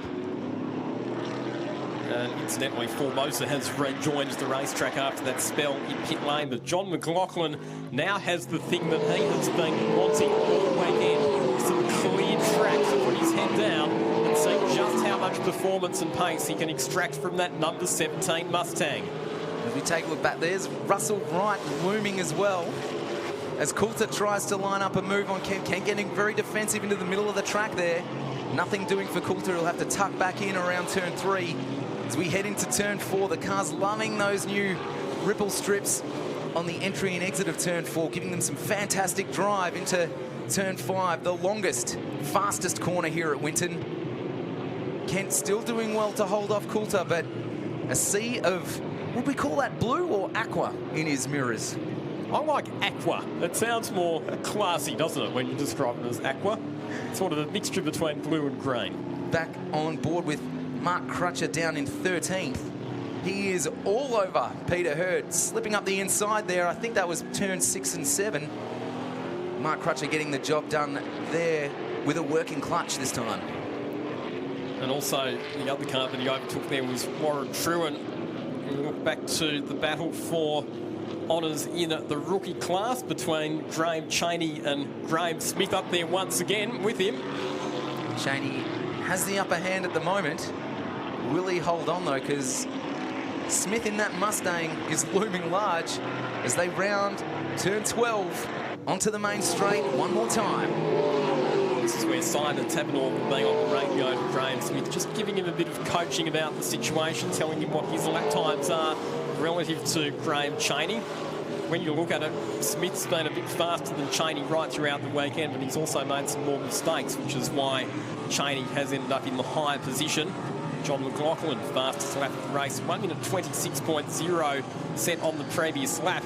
It's only a tenth of a second away from the fastest lap time that we've seen in race conditions so far at Winton this weekend, which shows that McLaughlin, now that he's got clear track, is able to fully maximise the performance of that Mustang. Russell right now able to maximise on Coulter's locking of the brakes there around turn 5. He just lost a lot of drive, and that made it very easy for Russell just to sneak around there, who claims another position and will now be up into the top 4 as he continues to make his charge towards that top spot. As we go down to the pits, there's car number 20. It's such a shame to see any car in the pits. Darren Berry, former Australian GT competitor, having a spell in pit lane.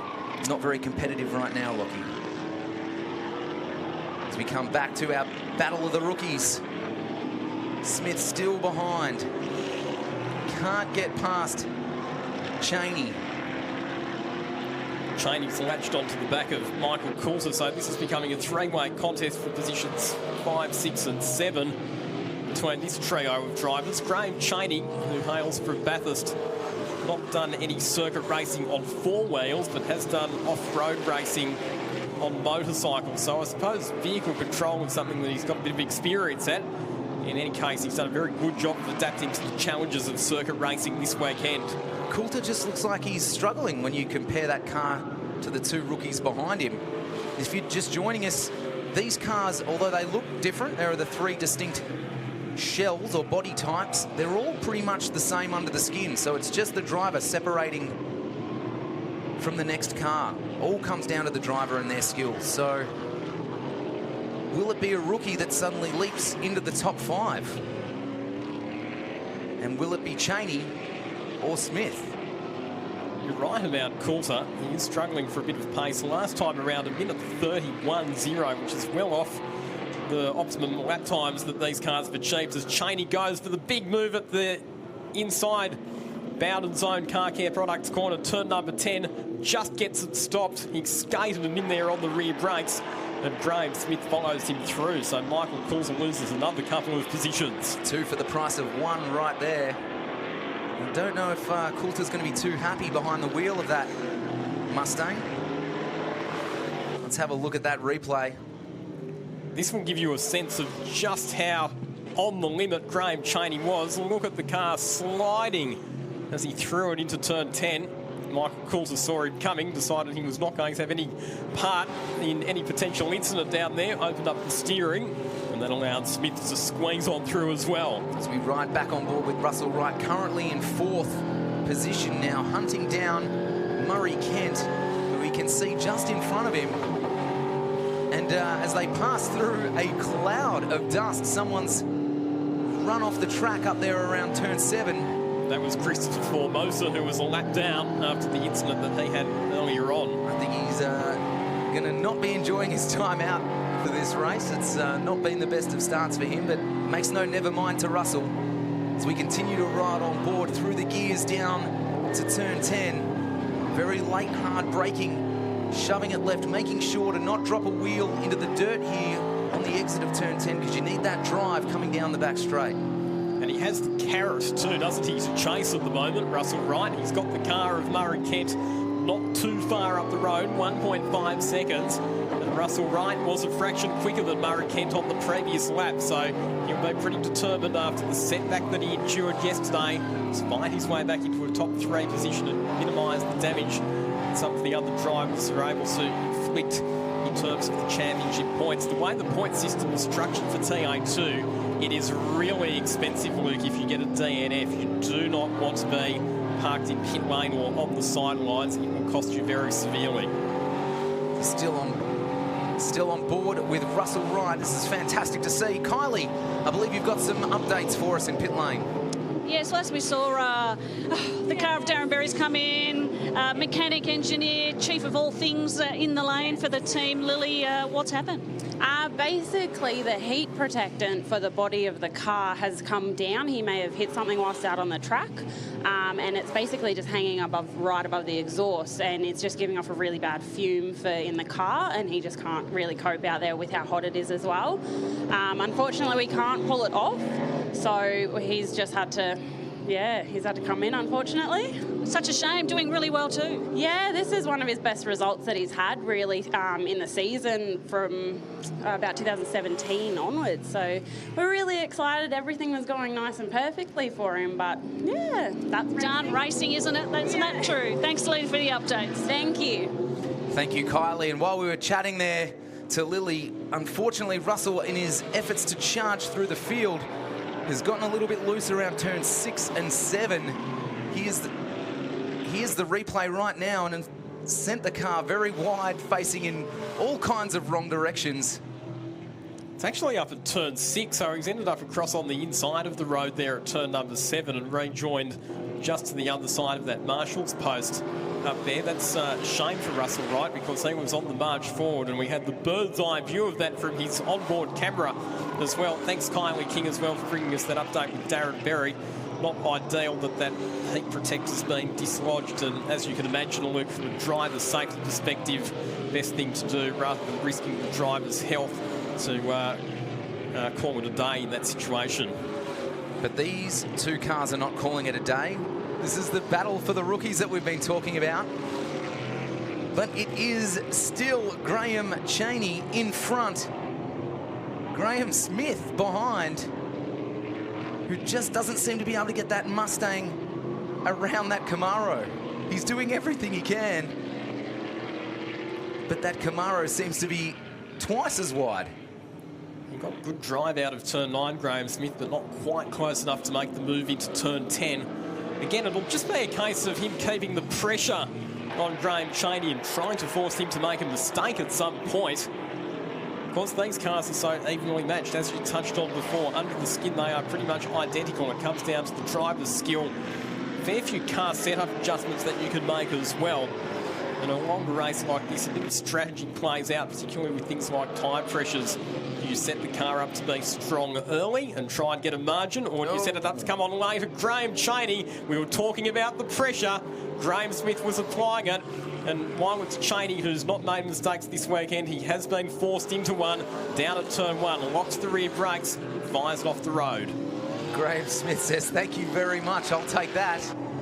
And it is all about the concentration. One momentary lapse and boom, you're in the weeds. Race over.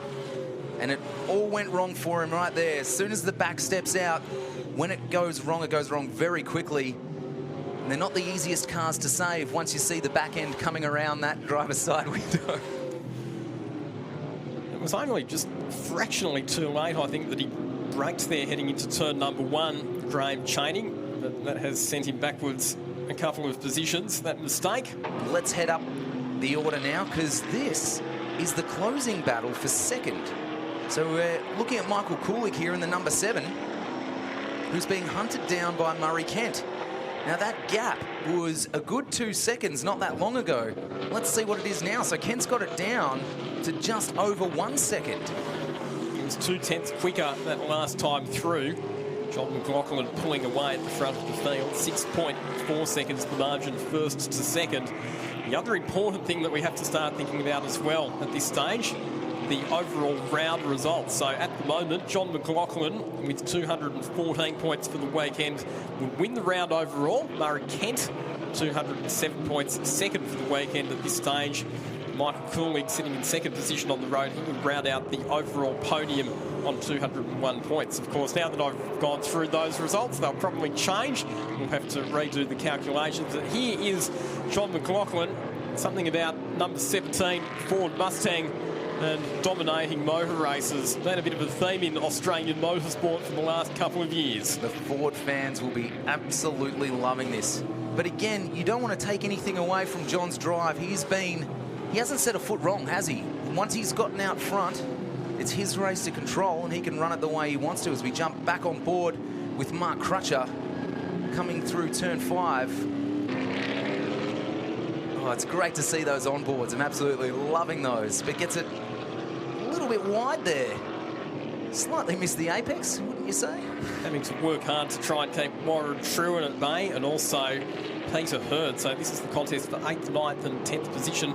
Mark Crutcher, really good job coming from the rear of the field up into the top 10. Another driver who just continues to improve and go better and better every time he drives one of these TA2 muscle cars, having come out of Pulsar Racing in New South Wales. Warren Truan's obviously pushing very hard. We saw him just lock up there a couple of corners ago. We get back on board with Mark Crutcher throwing it right into turn 11, lining himself up for a big entry out of turn 12. Fire it down the main straight. That Dodge Challenger sounds and looks fantastic as we ride on board. Full tilt, full chat, top gear. Now he's got to pull it up back down through the gears into that tricky turn 1. We've seen a lot of cars get it wrong here this weekend, but not so the case for Mark Crutcher.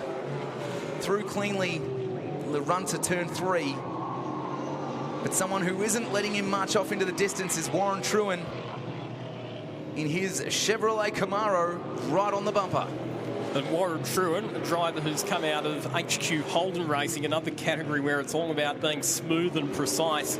Because HQ Holdens don't produce a huge amount of horsepower, so they are cars that demand that you minimise the mistakes and maximise the momentum. And it does serve you well when you step up into a category like TA2, where the cars are a bit more powerful, but all still very evenly matched in terms of their mechanical specifications. Let's head back a little bit further down the field. This is again the battle for second and third between Kulig and Kent. Kulig still in front, but that gap has come down now to well under a second. So Murray Kent driving the wheels off that thing.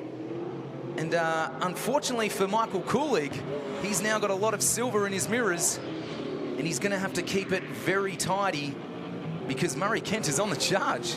Murray Kent's just punched out his personal best lap of the race, a minute 26.1 on lap 11, which is only a 1/10 of a second slower than the overall fastest lap of the race held by John McLaughlin. So Murray Kent perhaps has gone for that tyre pressure option that I spoke about earlier, where you set the tyre pressures a bit lower, maybe sacrifice a bit of speed early in the race, but with the prospect of your car coming on a bit more strongly as the race progresses. We look back at the Mark Crutcher versus Warren Truan versus Peter Hurd battle, which has been on in earnest for a few laps now, but Mark Crutcher doing a good job of withstanding that pressure from the cars behind.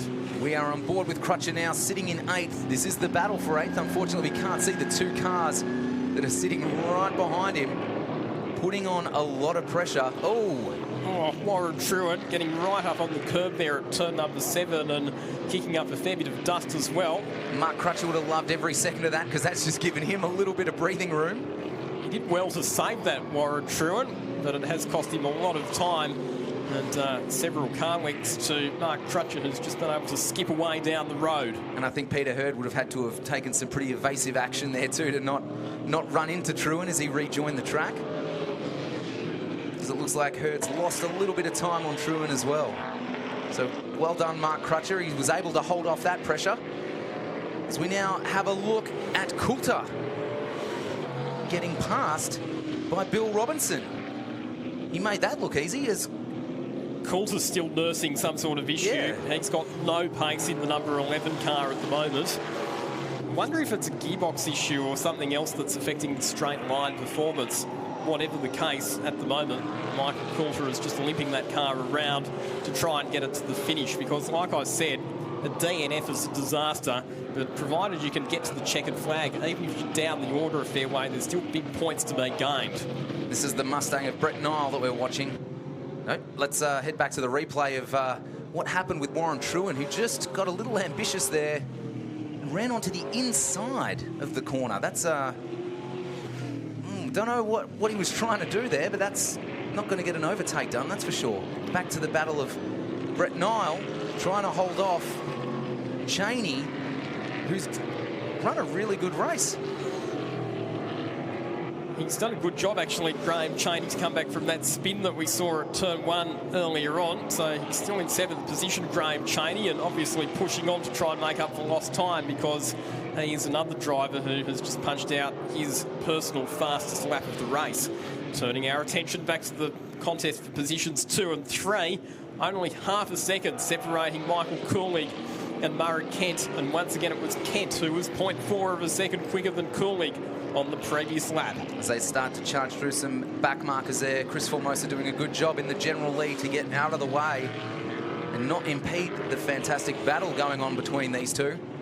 Oh, as we see Cheney now, unfortunately that's his second big mistake of the day. And he's taken Nile with him by the looks of it on this occasion, and once again that is down at turn 1. So a contretemps between a couple of our series rookies. And as we say that, Kent is now right on the bumper of Coolidge. This is going to be very interesting. Heading down to turn 11. Who's going to get the better drive back onto the main straight? And big damage to the left rear of Graham Cheney's car, and he's going to drive that off into the infield, so that'll be his day done, unfortunately, after such a strong debut performance in the number 51 car. Here's a replay of what happened between him and Brett Nile at turn 1. And once again, just a bit too late under brakes. He's made contact with the rear of Brett Nile's Mustang and sent them both flying off the racetrack. Unfortunately, that was all Cheney's fault. No one else to blame there. Could have been. So there was obviously something broken in the left rear of Cheney's car. We are now on the last lap, incidentally, but it could have been that the failure in the left rear was what contributed to that incident as well. And it looks like Michael Coolidge's done everything right to stay in position 2. But once again, the story is all about this man, car number 17, John McLaughlin. Again, another strong race, and it bodes well for his season ahead. As we look at our leader, a good 8 seconds in front in clear air, just nursing that car easily back around to the start-finish line where he'll take line honours once again. So not only will he win the race, but he will also win the opening round of the TA2 Muscle Car Series presented by Promax Performance Exhausts at Winton. What a performance it's been. John McLaughlin is your round 1 winner.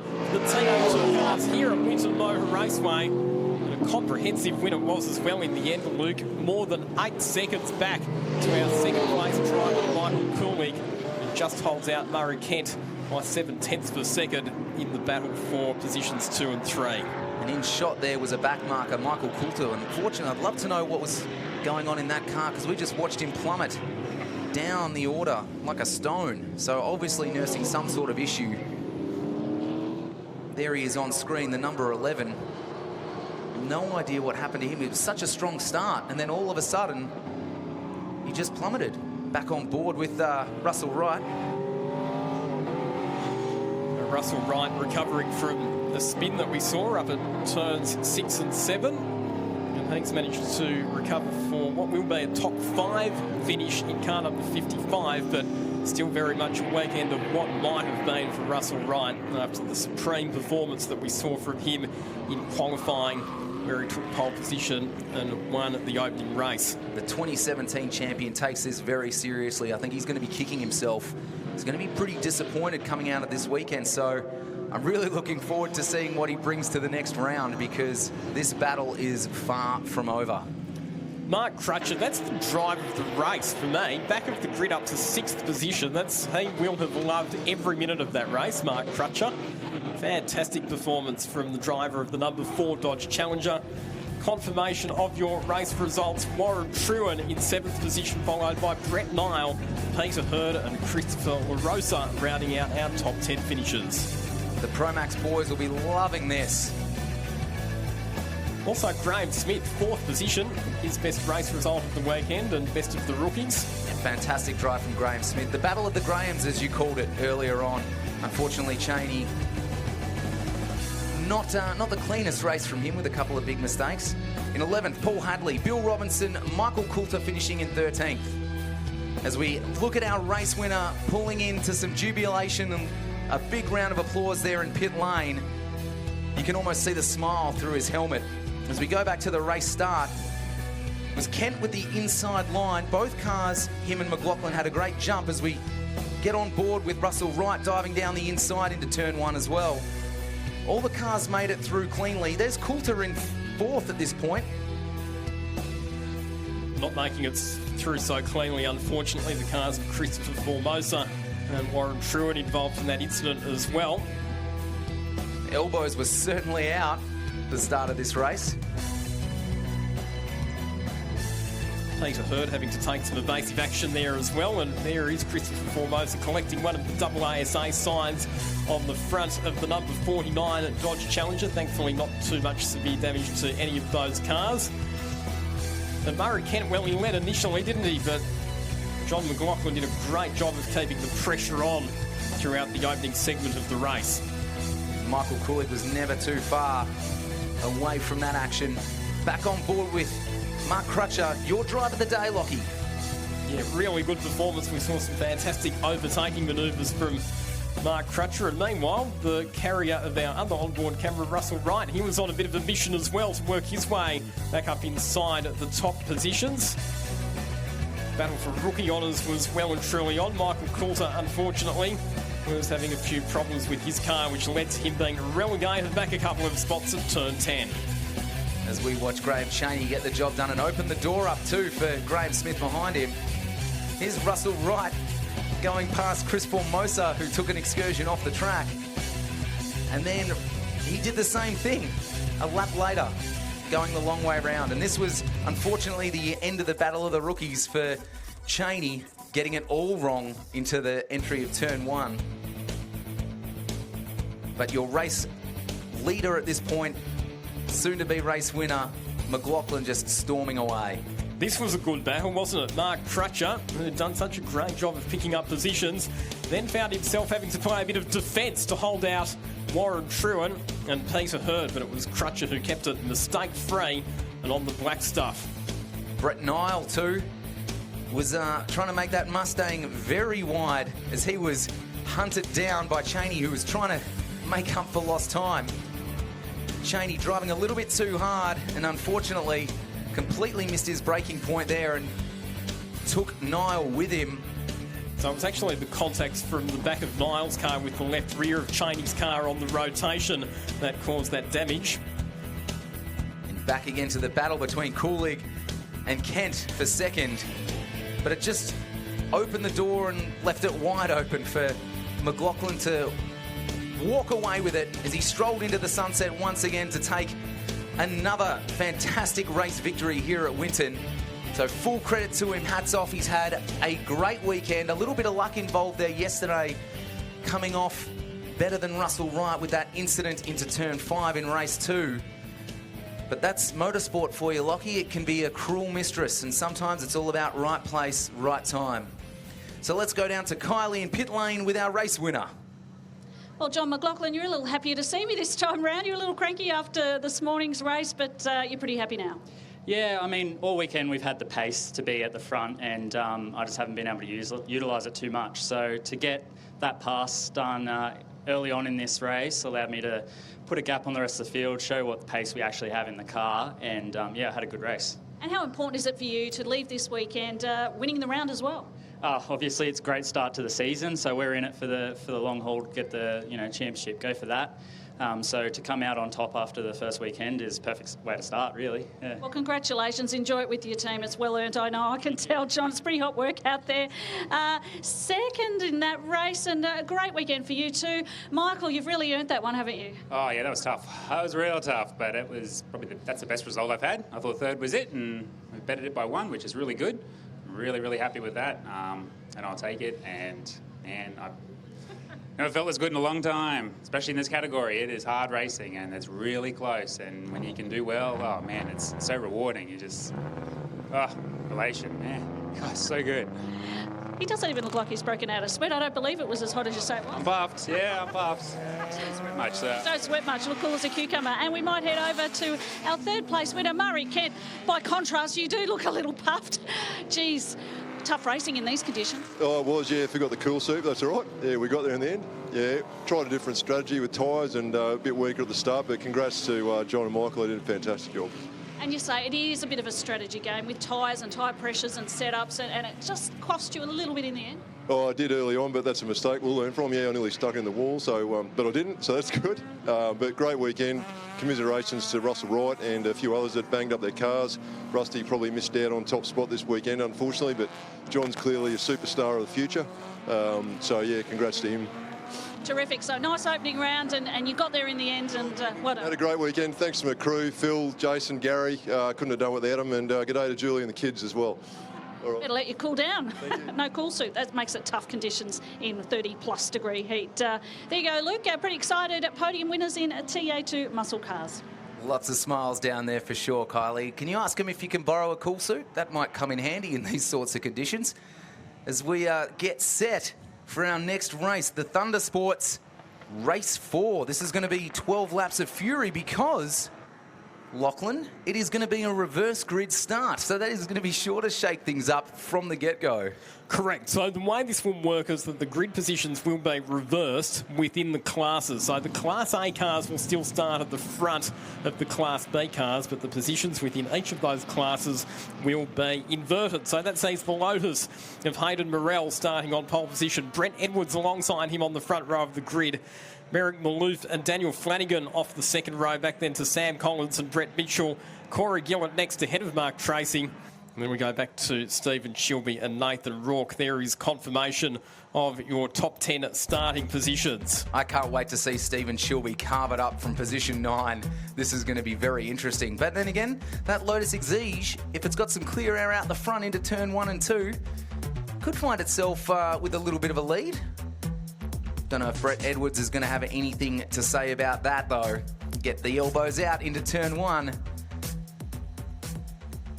And so the Class B cars, incidentally, so it'll be John Rostevsky and Owen Boak ahead of Daniel Van der Hayden and Damien Hunter, and then Josh Dow and Jackson Rice. Just to clarify the situation there, if you were a non-finisher, you still have to start behind the cars that finished. So that's why Nathan Rourke and also Josh Dow and Jackson Rice are starting at the back of their respective classes. Once again, we've got some live onboard shots coming in from this race, including from one of the drivers who has been a bit of an excitement machine this weekend on board the diminutive but mighty Renault Clio. Damien Hunter, always loved to see that little Renault nipping at the heels of the bigger and more powerful cars through the Winton circuit's tight and technical corners. This is definitely one of your favourites, isn't it, Lockie? One of your favourite cars, one of your favourite drivers. Damien can really drive the wheels off this thing. It's put slick tyres on it and it can carry an extraordinary amount of corner speed, front-wheel drive.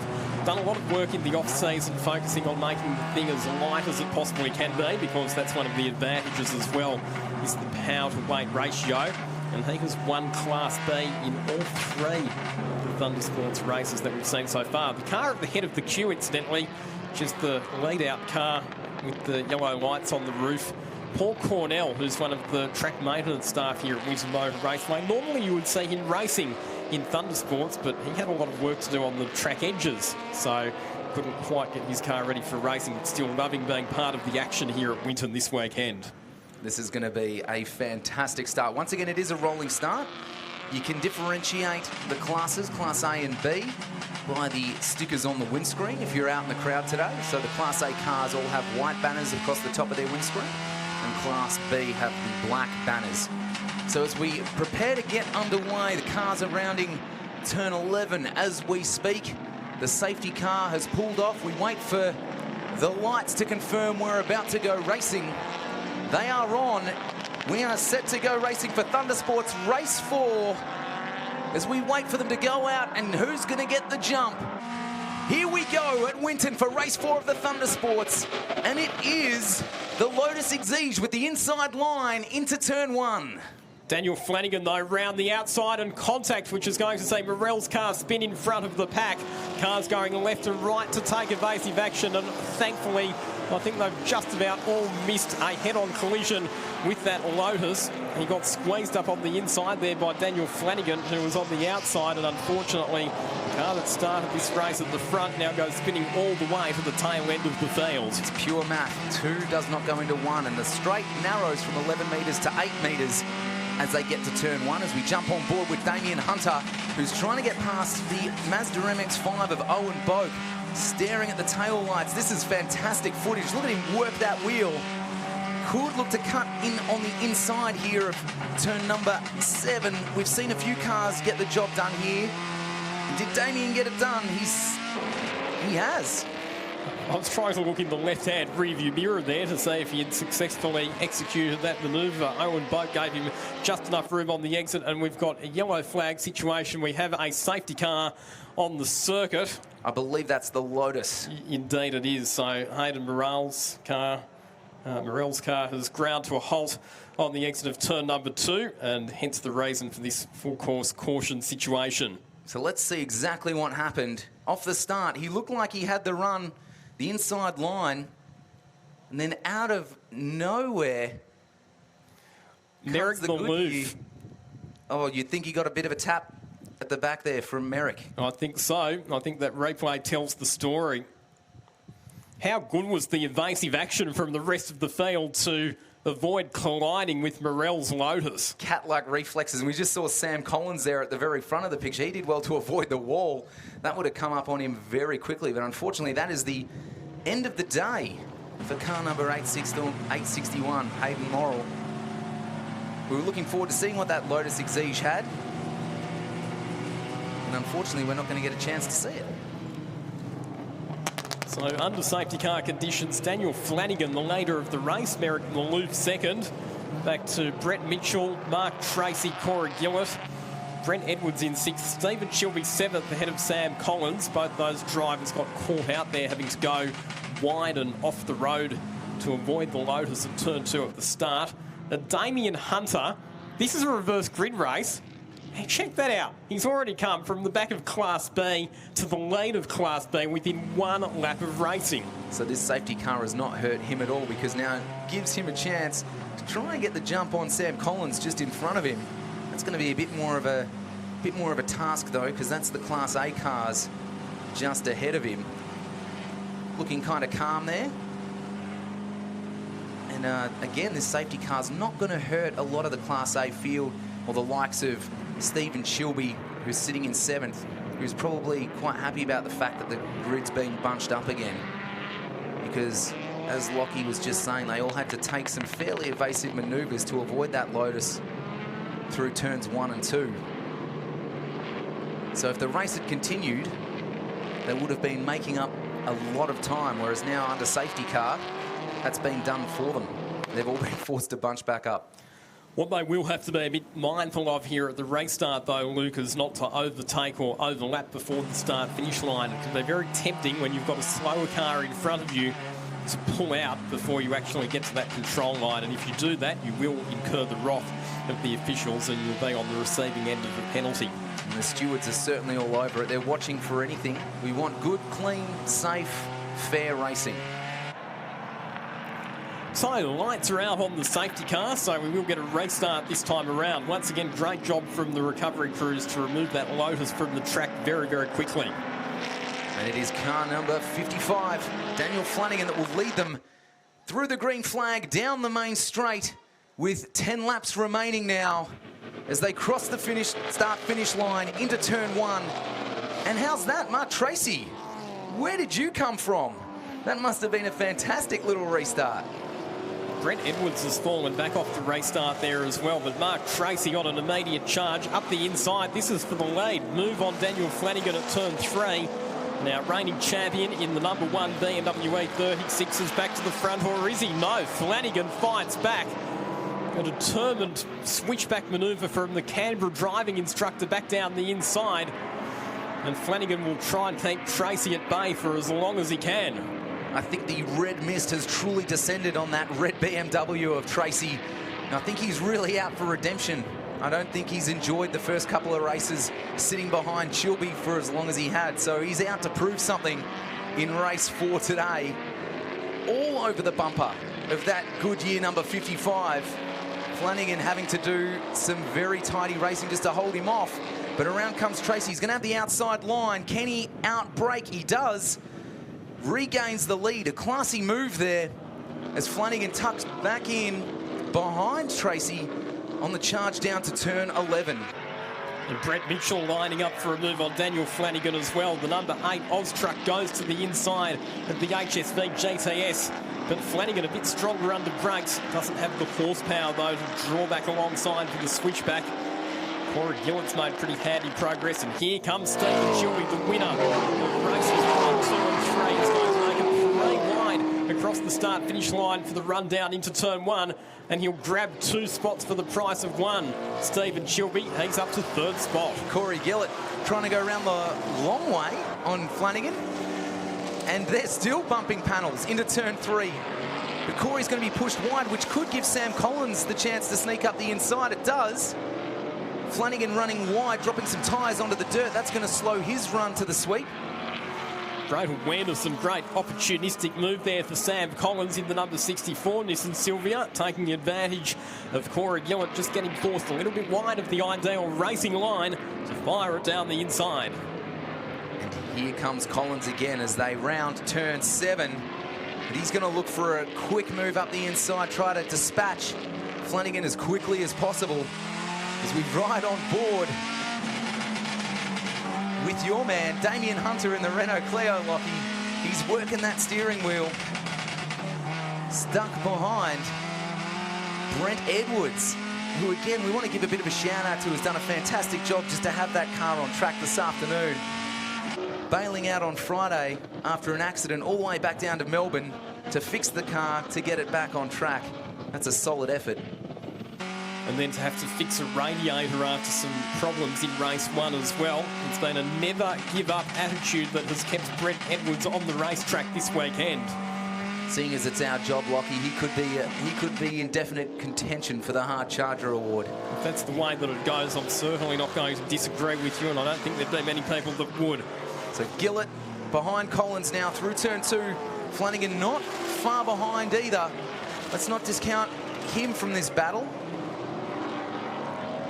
As we watch Collins over those lovely new curbs on the exit of turn 3. Back to Damien Hunter now on board.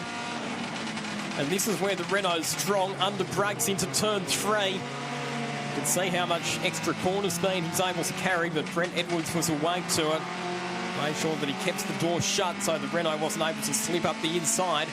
Where it will start to get a bit tricky for Brent Edwards, though, is this next sequence of corners, because this is where the Renault is so strong through the rapid direction changes through turns 7, 8 and 9. That Renault is just, it seems to be on rails through those corners. He can keep a really tight line. I think Brent Edwards' horsepower is the only thing that's keeping him there at the moment as we go to Chilby, who has somehow jumped Tracy. He has, so we've had a lead change at the front of the field. Stephen Chilby was motoring his way past cars.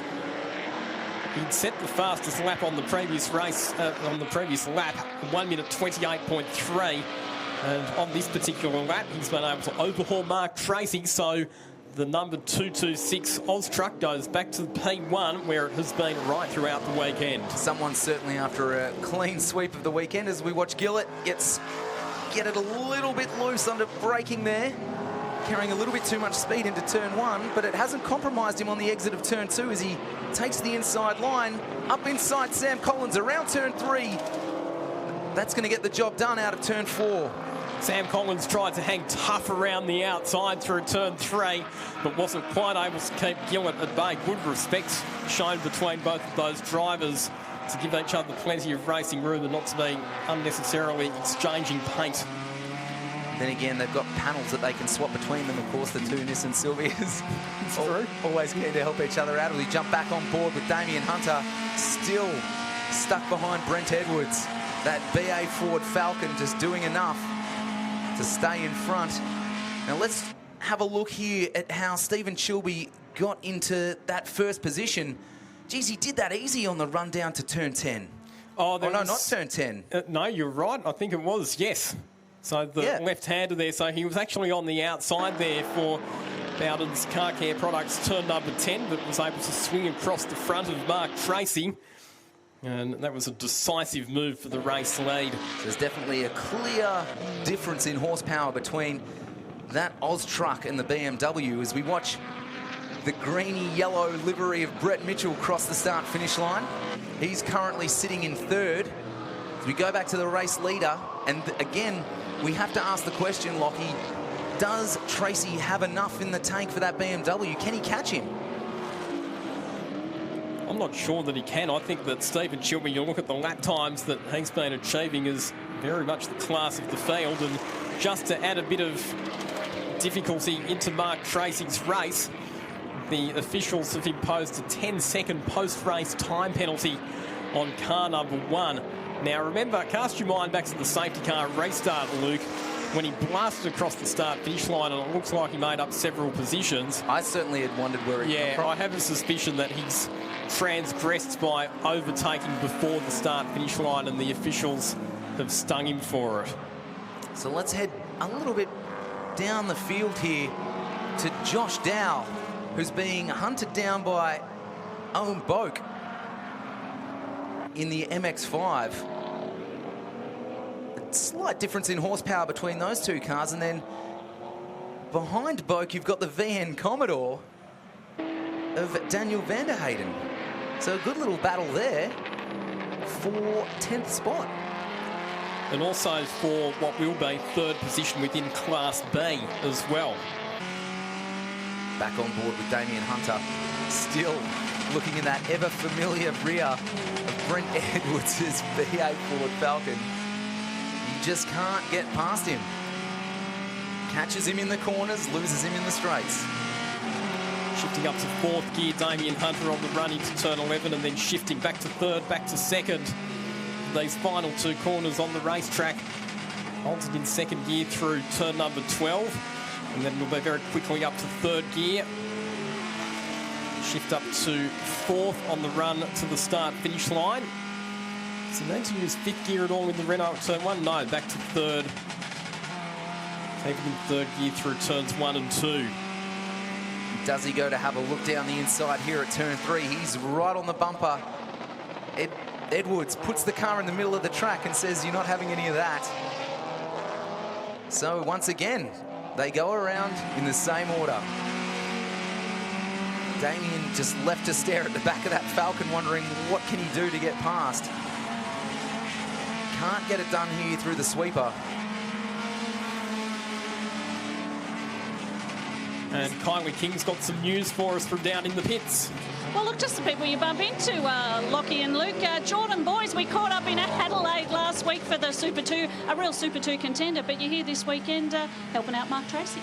Yeah, it's good to get back to the local track and sort of have a look around. But, yeah, Mark's doing really well. He helps me out with my Super 2 stuff, so it's always good to come back and give back a little bit. And, yeah, he's running P2 at the moment. Couldn't quite hold the Oz truck, whatever it is, off. But, yeah, he's having a crack. And I saw you on the tools helping out, as you do when you're not racing.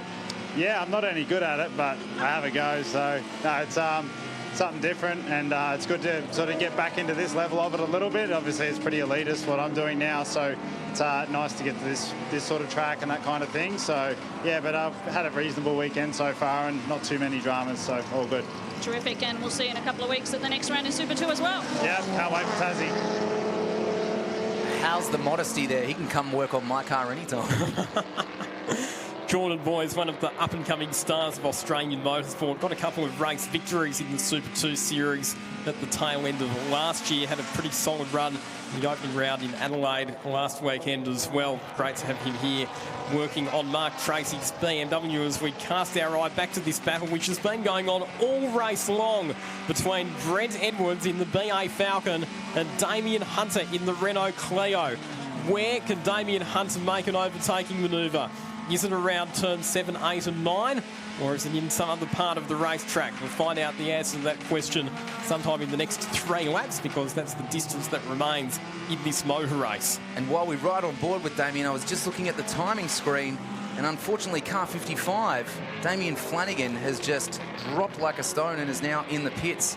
So I'll be interested to know what's happened to his car, because he was running quite a solid race. That's a shame for Daniel Flanagan, who'd been having a really, really good weekend. The Canberra driver, very happy with the performance and the reliability of his HSV GTS so far this weekend, but obviously some sort of mechanical issue which has brought him in for a premature pit stop and possibly a retirement from the race.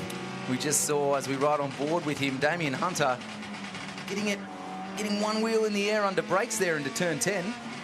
It's always good to see. We love seeing wheels in the air and flames out of exhausts as they make the run down the main straight, crossing the start-finish line again. This is the final lap. So this is Brett Mitchell, who's back in position number 4. The other interesting thing is Mark Tracy. We talked about the 10-second penalty that he's going to be issued with at the conclusion of this race. The good news for him is that he has been able to extend 11 seconds over the next car behind, so that won't affect his finishing position. But it's going to be Stephen Shelby. What a dominant performance it's been for him in the opening round of the Motorsports Cup for 2020. A clean sweep, 4 wins from 4 races to take maximum points out of round 1. Geez, we almost forgot who was leading the race because we've hardly talked about it. Once he was in front, he was gone. Another fantastic drive by Stephen Shelby. So at the moment, Tracy has crossed the line in second, but does have that 10-second time penalty. Gillett in third and Mitchell in fourth. So Tracy will still stay in second position because he was more than 10 seconds ahead of the next car back of Corey Gillett. So did enough, Mark Tracy, to not lose any positions with that penalty. Mitchell, as you mentioned there, coming home in position number 4. He's produced plenty of entertainment for us in the Thundersports right throughout the weekend in the number 8 Oz truck. And Sam Collins, consistent weekend for the Queenslander in his Nissan Silvia. Another top 5 finish for the number 64 car. We're on board for the final couple of corners here with Damien Hunter still trying to get past Brent Edwards, but that's not going to do it. Sideways around a corner looks good, but it's not the fastest way around a racetrack. So bad luck to Damien Hunter, and really well done from Brent Edwards to hold off that pressure for what was nearly the entire race. But really well done for Damien Hunter as well, because it's a clean sweep for him in Class B. So both of our Class A and our Class B battles have been clean sweeps this weekend. As we see Damien giving a wave to the fans, a wave to his crew. Let's have a look at the grid. So Stephen Shelby once again, position number 1, all too familiar this weekend. Mark Tracy in second, Corey Gillett third, Brett Mitchell, Sam Collins, Merrick Maloof, Brent Edwards, Damien Hunter, Josh Dow and Owen Boak round out your top 10. Final 3 cars in the top 10, all in Class B. We go back to Daniel van der Hayden in 11th position. John Rostevsky next, followed by Jackson Rice. And unfortunately, Daniel Flanagan, a retirement from the race. The reverse grid format promised, and it certainly delivered. Luke, highlights aplenty right from the very start, where we had cars running 2 and 3 wide down into turn number 1. Light contact, Merrick Maloof into the back of the Lotus of Hayden Morrell, which sent the Lotus spinning and the rest of the field scattering. And unfortunately for the cars charging through the field, that would have set them back a fair way, but that Lotus wasn't yet restarted, so I brought out a safety car. And after the restart, Mark Tracy came out of nowhere and suddenly he's in second. was a surprise. It could have been good reflexes, but that's possibly where he got the 10-second penalty with a jump. Past Flanagan there for the outright lead, but it wasn't going to stay that way. No, Flanagan was pretty determined to fight back, and he held the lead for a couple more corners. Made Mark Tracy work for first position, but in the end, the extra straight line performance of the BMW was enough to see Tracy go through position 1. Good battle between a couple of the Nissan Silvias. Corey Gillett getting forced wide by Daniel Flanagan, and Sam Collins slipping up the inside on the run into turn 4. Two Nissans would continue to attack Flanagan. Meanwhile, speaking of attacking, Damien Hunter, the little Renault, was attacking the back of Brett Edwards. He threw the kitchen sink at Edwards, and Edwards didn't flinch. So they would finish in that order. And here comes Chilby charging through the field. And this is where he got the job done around the outside of Tracy to take the outright lead. Again, back on board with Damien Hunter, still trying to get past Edwards and nothing doing. This went on all race long. This was one of the main action points of the race because these two drivers had an enthralling scrap that kept us captivated. Stephen Chilby, though, put his head down, cleared out a margin, and came home to take another victory, his 4th race win of the weekend, to take maximum points out of round number 1 of the 2020 Thunder Sports Cup. You're absolutely right, Lockie. These races have not disappointed, and I really enjoyed that reverse grid. It really shook things up, and Chilby had to work for that victory. So speaking of victory, let's head down to Kylie. She's in pit lane, of course, with our race winner. Stephen Chilby, clean sweep, but you had it in front of you in that one, and you've actually got the battle scars to prove it as I look around. Yeah, certainly do. It was pretty hairy coming into turn 1 there. There was an incident, I didn't actually see what happened, but a car spun in front of me and actually took out the side of the car, and a bit of rubbing, but it all sorted itself out, and good clean racing after that. It was good.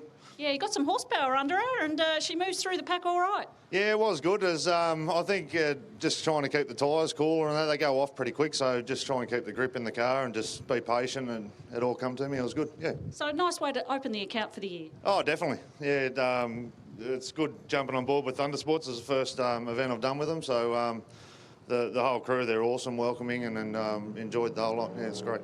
Terrific, and well done. A clean sweep of the weekend. It doesn't get any better than that. No, you can't ask for more. Yeah, no, that's awesome.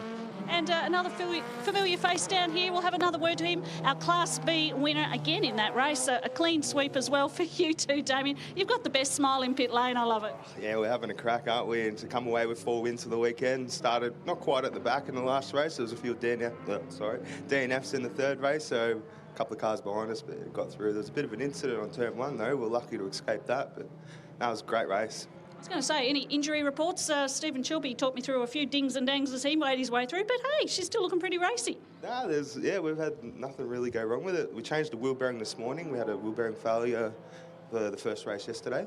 But apart from that, we've just topped her up with fuel, checked the tyre pressures, and off and racing.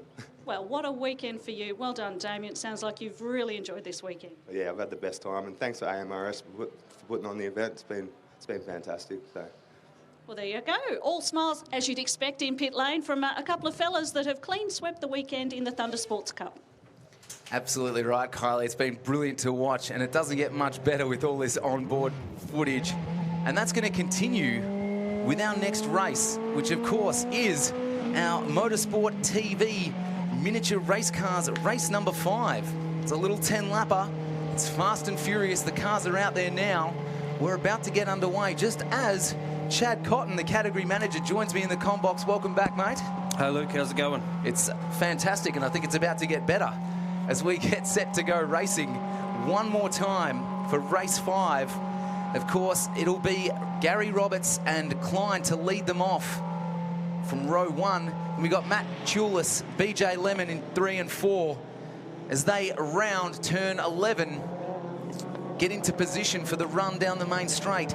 Again, look for that light to come on, and then we're going to be racing. So here we go for race 5 of the Miniature Race Car Series, thanks to Motorsport TV. The light is on. We're on standby as we wait for that light to turn off. Here we go, and we are racing once again. And it looks like it will be Gary Roberts on the inside. BJ Lemon coming around the long way. And it will be BJ Lemon to lead out of turn 2. This is a copy of the previous race we just had. Here we go. Oh, no. Roberts has got him. Roberts has got him into 3. Oh, that's fantastic, because they were telling Roberts that he should just move out of the way.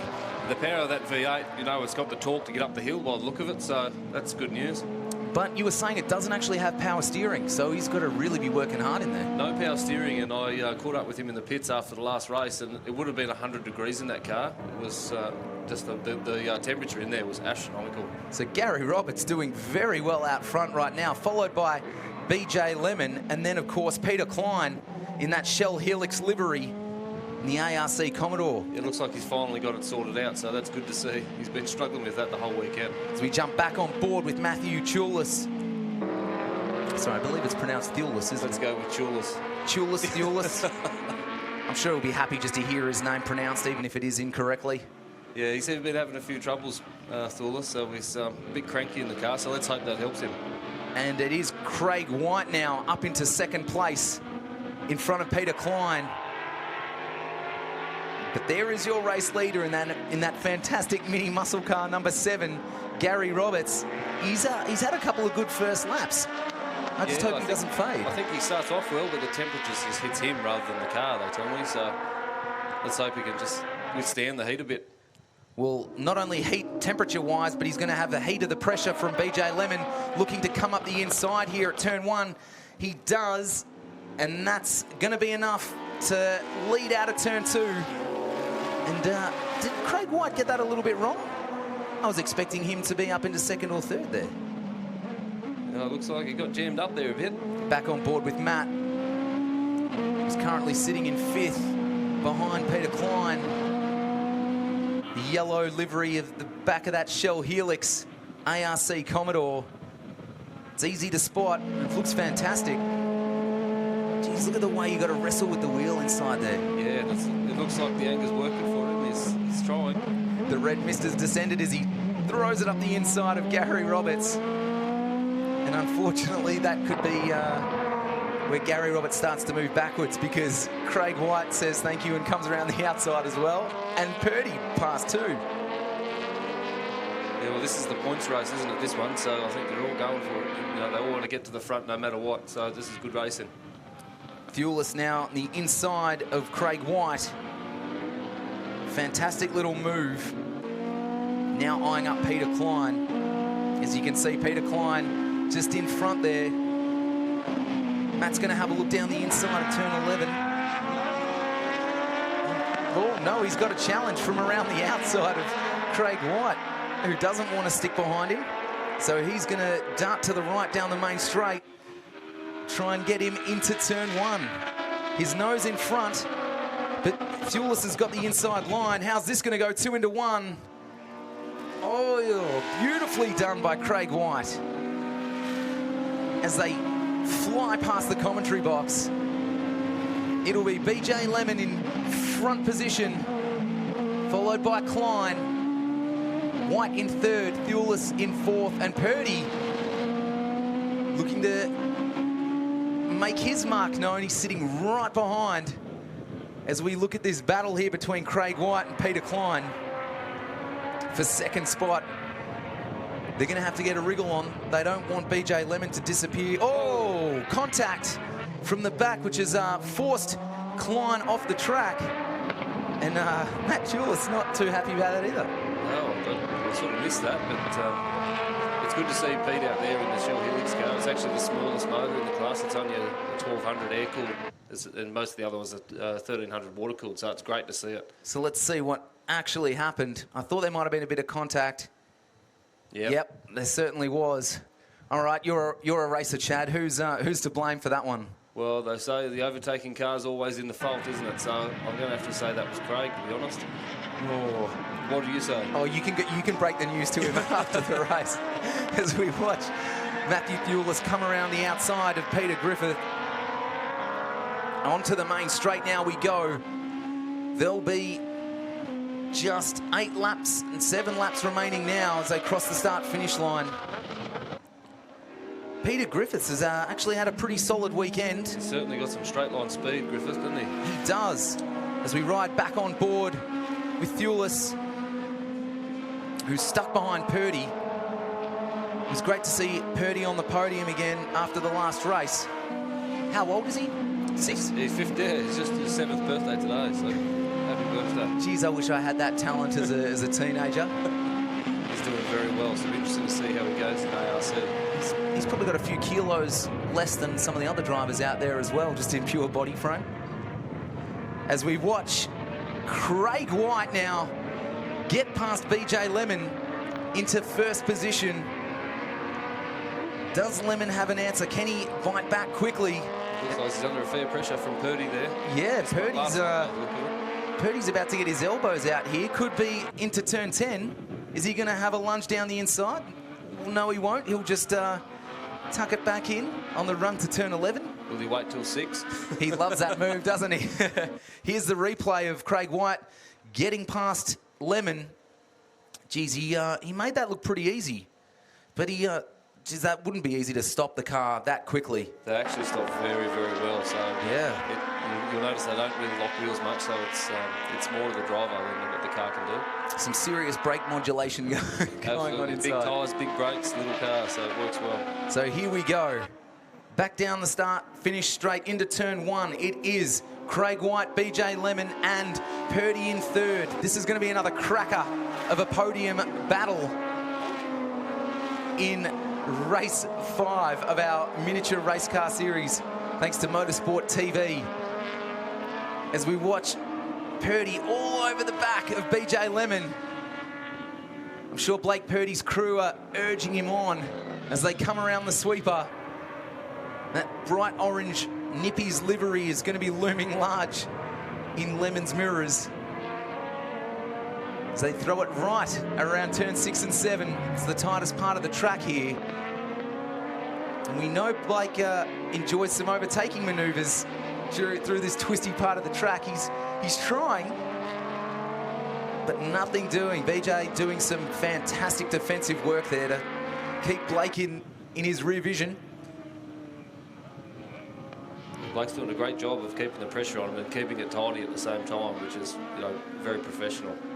That's what you want to be doing, right? Forcing the driver in front of you into some sort of mistake. Absolutely. It's, BJ's been out of the seat for a while, so it's good to see him being able to defend a little bit as well. So BJ's got that Future Busser chassis, doesn't he? Powered by a Hayabusa motorcycle engine? Yeah, that's a Hayabusa powered car. So that car's got a fair bit of history here, both through just the standard rounds and also the old 300s. It's been pretty successful here, but it's been converted back to run with the miniature race cars category as far as power goes. And as you can see, it's still no slouch, so he's doing well. This is going to be great, and if these kind of battles continue for the series, it's certainly going to be entertaining, not only for us commentators, but for spectators as well. So Blake Purdy in the ARC Nissan Altima, the Yummy-powered ARC car, really throwing the kitchen sink at Lemon to try and get past as he approaches his favourite overtaking spot, turn 6 and 7. Is he going to have a look up the inside? He looks a bit too far back this time round. He's trying to make it stick. I think he's done it. Oh, how did he pull that off? Well, BJ's not letting him have it yet. BJ's going to have the inside line.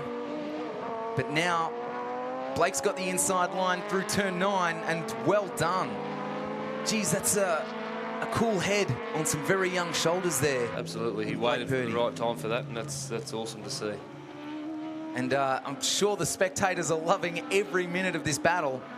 Let's take a look at the replay. He came from a long way back and somehow managed to make it stick around the inside. Yeah, I think the trick there is just hold the line because you'll end up on the inside. And the corner we're about to go through now, that's probably the worst corner for all the cars. So they've done really well to hold it together there. Some great wheel-to-wheel racing, and they kept it clean, which is exactly what we want to see as your race leader crosses the line. 4 laps remaining now. Craig White, again, very, very strong. Absolutely. It looks like Griffiths is now bringing the fight to the boys, so it shouldn't be long till he's nipping at the tails of BJ as well. Well, Peter's probably looking at this battle going, come on, boys, carve each other up a little bit more. That's right. It's just drawing him into contention. Oh, maybe not. Oh, just as we talk him up, it's the commentator's curse. Griffiths find himself facing in the wrong direction in that ARC Nissan Altima.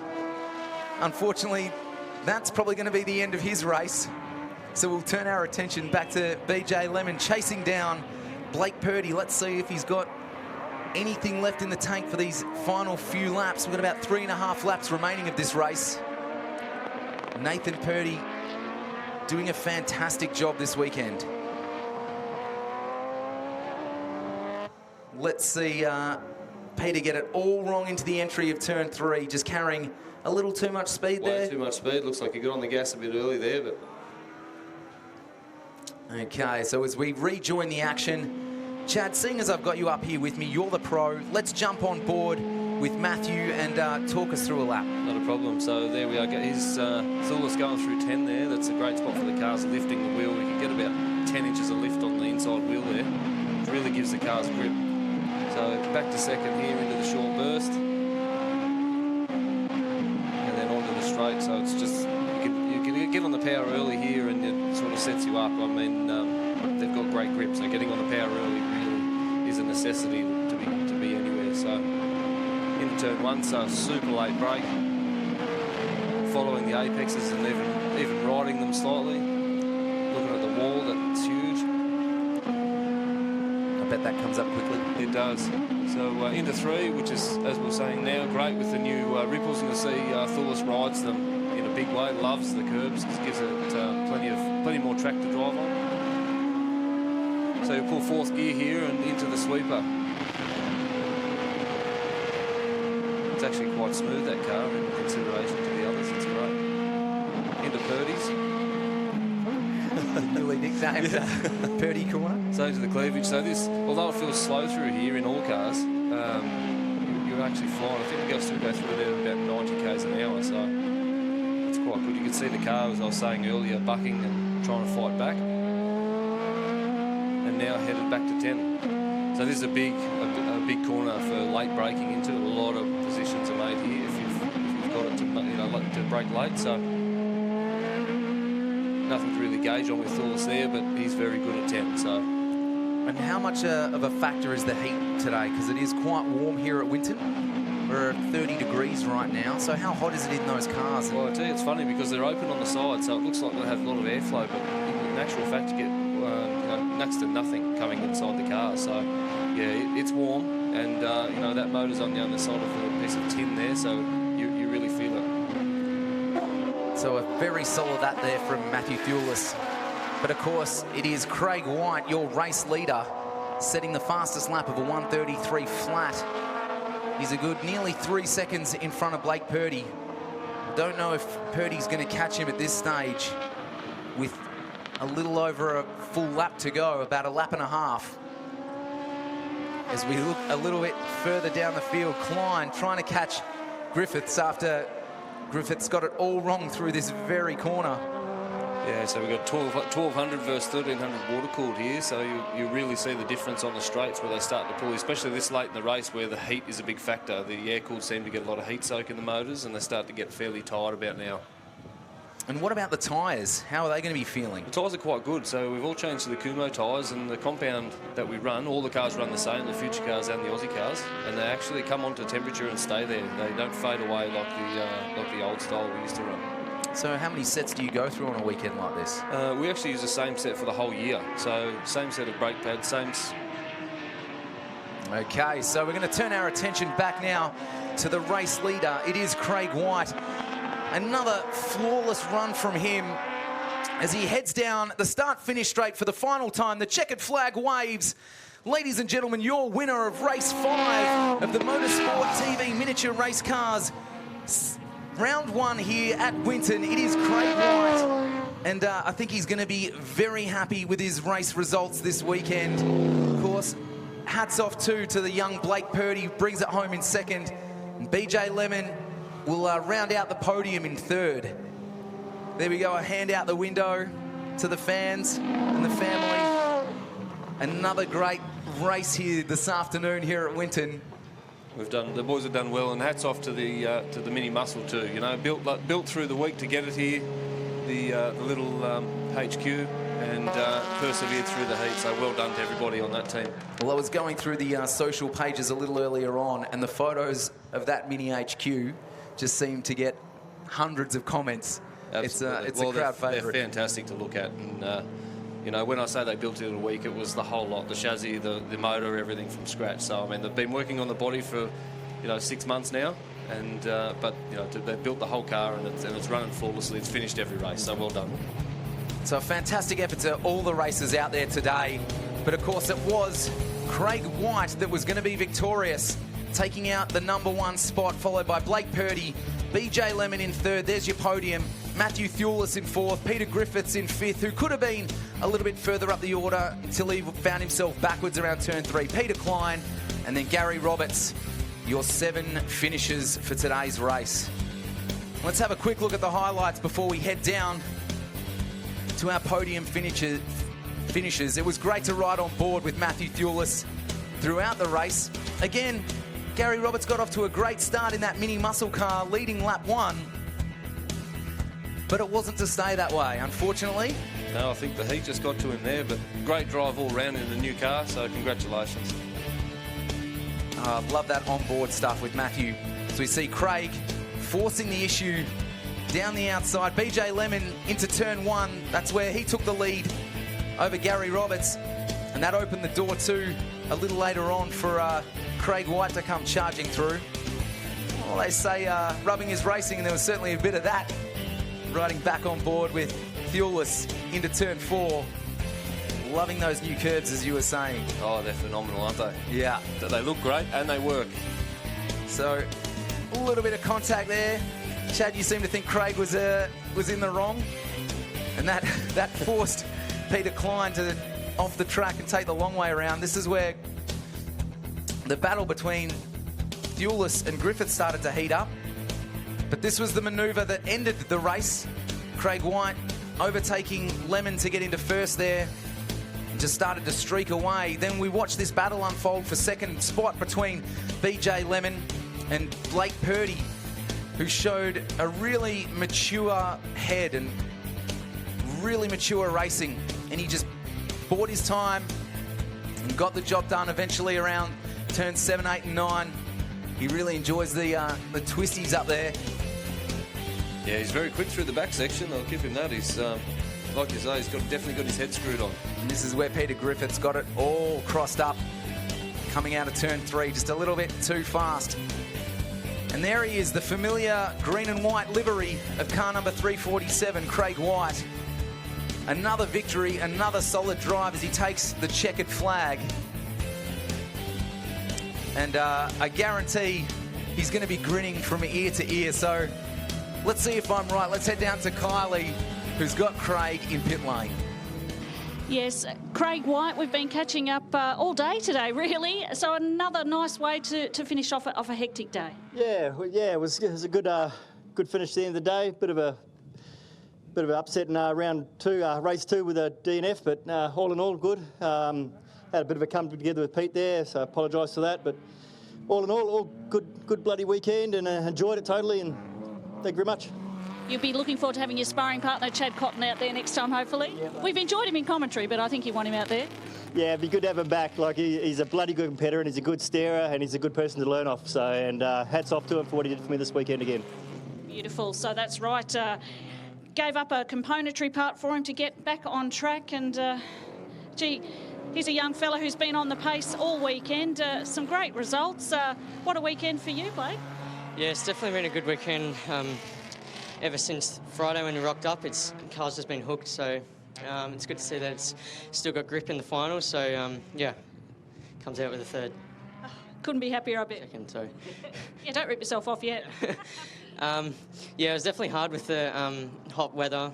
I was definitely puffing more than I was in race 3 and 4. So yeah, that was a challenge. But yeah, Pete on the end.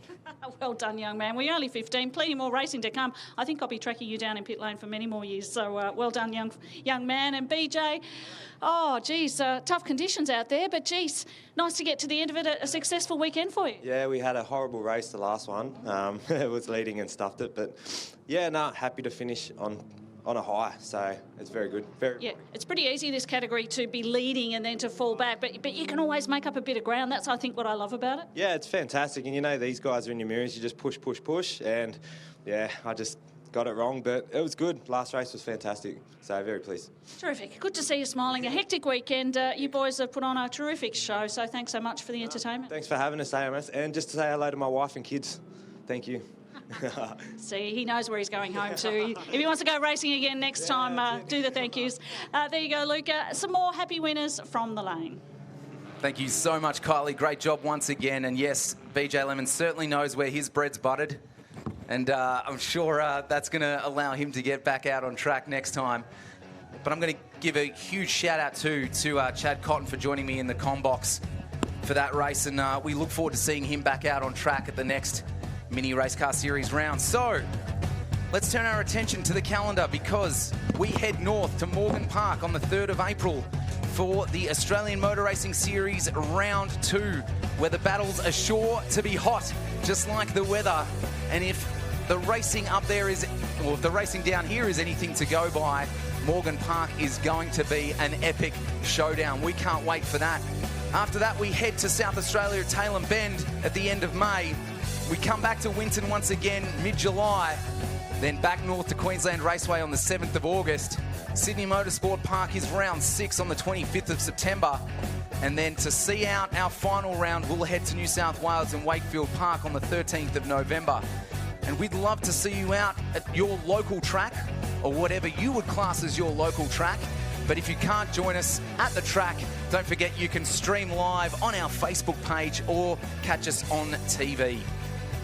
So let's check out the highlights of our last TA2 Muscle Car Race 4, brought to you by Promax, riding on board with Russell Wright. It was an absolute cracker of a race. So again, that number 17 of John McLaughlin looming large. It was Lachlan and Kent battling up the front. You can see coming through turn 1, elbows were certainly out. Michael Coolick there in third. A couple of cars taking the shortcut, which doesn't work out to be too short, as Chris Formosa in car number 49 takes having the sponsors on board with the AASA sign a little bit too literally. Back to Murray Kent in the lead. But there was a lot of pressure on him from John McLaughlin in that number 17, all over him right from the start. Michael Coolick doing well to hang in the third there. And Lachlan Mansell's driver of the day, Mark Crutcher, we were fortunate enough to ride on board with him, just showing his prowess, darting up the inside there around turn 6 and 7. On board with Russell Wright now, who again was showing a really strong race, charging through the field. But unfortunately, a little mistake later on wasn't going to bode well. Coulter in car number 11 was definitely suffering some sort of an issue as we watched the battle of the rookies slide past him. Car number 51 there, Graham Cheney, and behind him, Graham Smith, the two rookies battling. On board with Russell Wright as we see Chris Formosa hit the dirt there to the left. Chris didn't have a good day, and I think that was Russell Wright. Yes, that was the mistake that ended his charge through the field, and this was the charge that ended Graham Cheney's rookie battle run. And unfortunately, Graham Smith was left to walk away with that one. So Graham Smith says thank you. But again, it was all about car number 17, John McLaughlin. Another solid race. Mark Crutcher and Warren Truen doing battle. But Warren Truen getting a little bit too inside of the inside line there. And of course, that let Mark Crutcher just walk away. Back down the field to Brett Nile. This was a good little battle between him and, of course, Graham Cheney when he rejoined. But Graham didn't have a good race, missed his braking point completely, took Brett Nile with him, and that was going to be the end of Graham Cheney's race. Nile able to rejoin, as you see Crutcher coming around the outside there. Michael Coolick and Murray Kent had a good battle all the way to the finish line for that second and third position. But again, as we've said all weekend, it was all about this blue and black 17 Ford Mustang of John McLaughlin taking the checkered flag. in another fantastic race. And we hope that is a sign of things to come here over the coming rounds of the Australian Motor Racing Series. As commentators and spectators, we love to see that action. So, Kylie, I believe you've got something for us in pit lane. Time to present the podium for the Pro-Max Performance Exhaust TA2 Muscle Car Series. To present the trophies, could I please welcome, first of all, to the stage, Anthony Bright. Well done, Anthony. Can I please announce that the PWR Pole Award goes to Russell Wright from Wright Property Developments Mustang. And he is the lucky recipient of $500 cash from PWR. Thank you, well done. Time to have presentations now for the Rookie of the Round. Now, this is the trophy for the highest performing first-year driver. Pleased to announce that the winner, John McLaughlin, from the My Race Profile Ford Mustang. Don't go too far away, John. I think you may be up here a few times.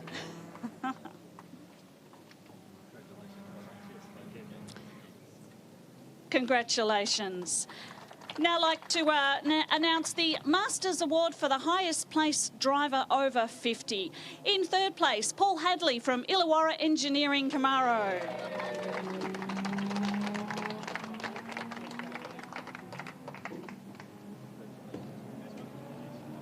Welcome to the podium. Peter Hurd in second place from RTC Motorsport Dodge.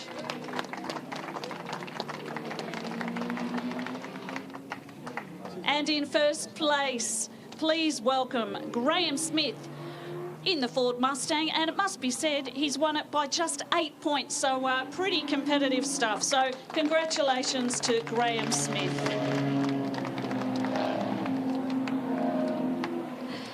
That is your podium. Well done, gents.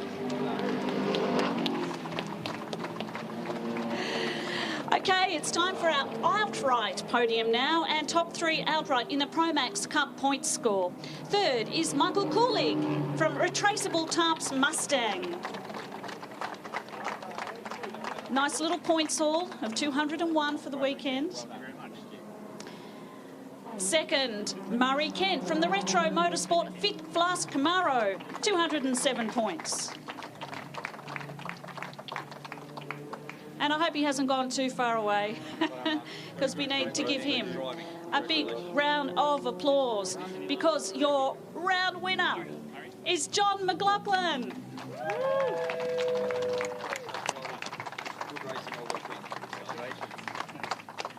Ladies and gentlemen, there is your podium for the 2A2 Racing. And what an effort they put on today, guys. Our race winner, do you want to pop down for half a tick? Quick little word where you've got you love that podium performance. Well done. You got all smiles now. Yeah, it's an awesome way to start off the year, and to get the round win is awesome. Big thanks to all the officials and the sponsors for the category, Pro-Max. Thank you for coming on board. Thanks to my team for providing an awesome car. It ran faultlessly all weekend, and got to put it to its paces in that last run and show what we had. And yeah, look out for My Race Profile in the next couple of months. And yeah, thanks. Terrific, well done. Ladies and gentlemen, jump back on the podium, have a real round of applause. And folks watching at home, thanks so much for your coverage. On behalf of myself, Luke and Lockie, your commentators have done the hard yards all day as well. Congratulations and thanks. This has been round one of the AMRS. Look forward to round two.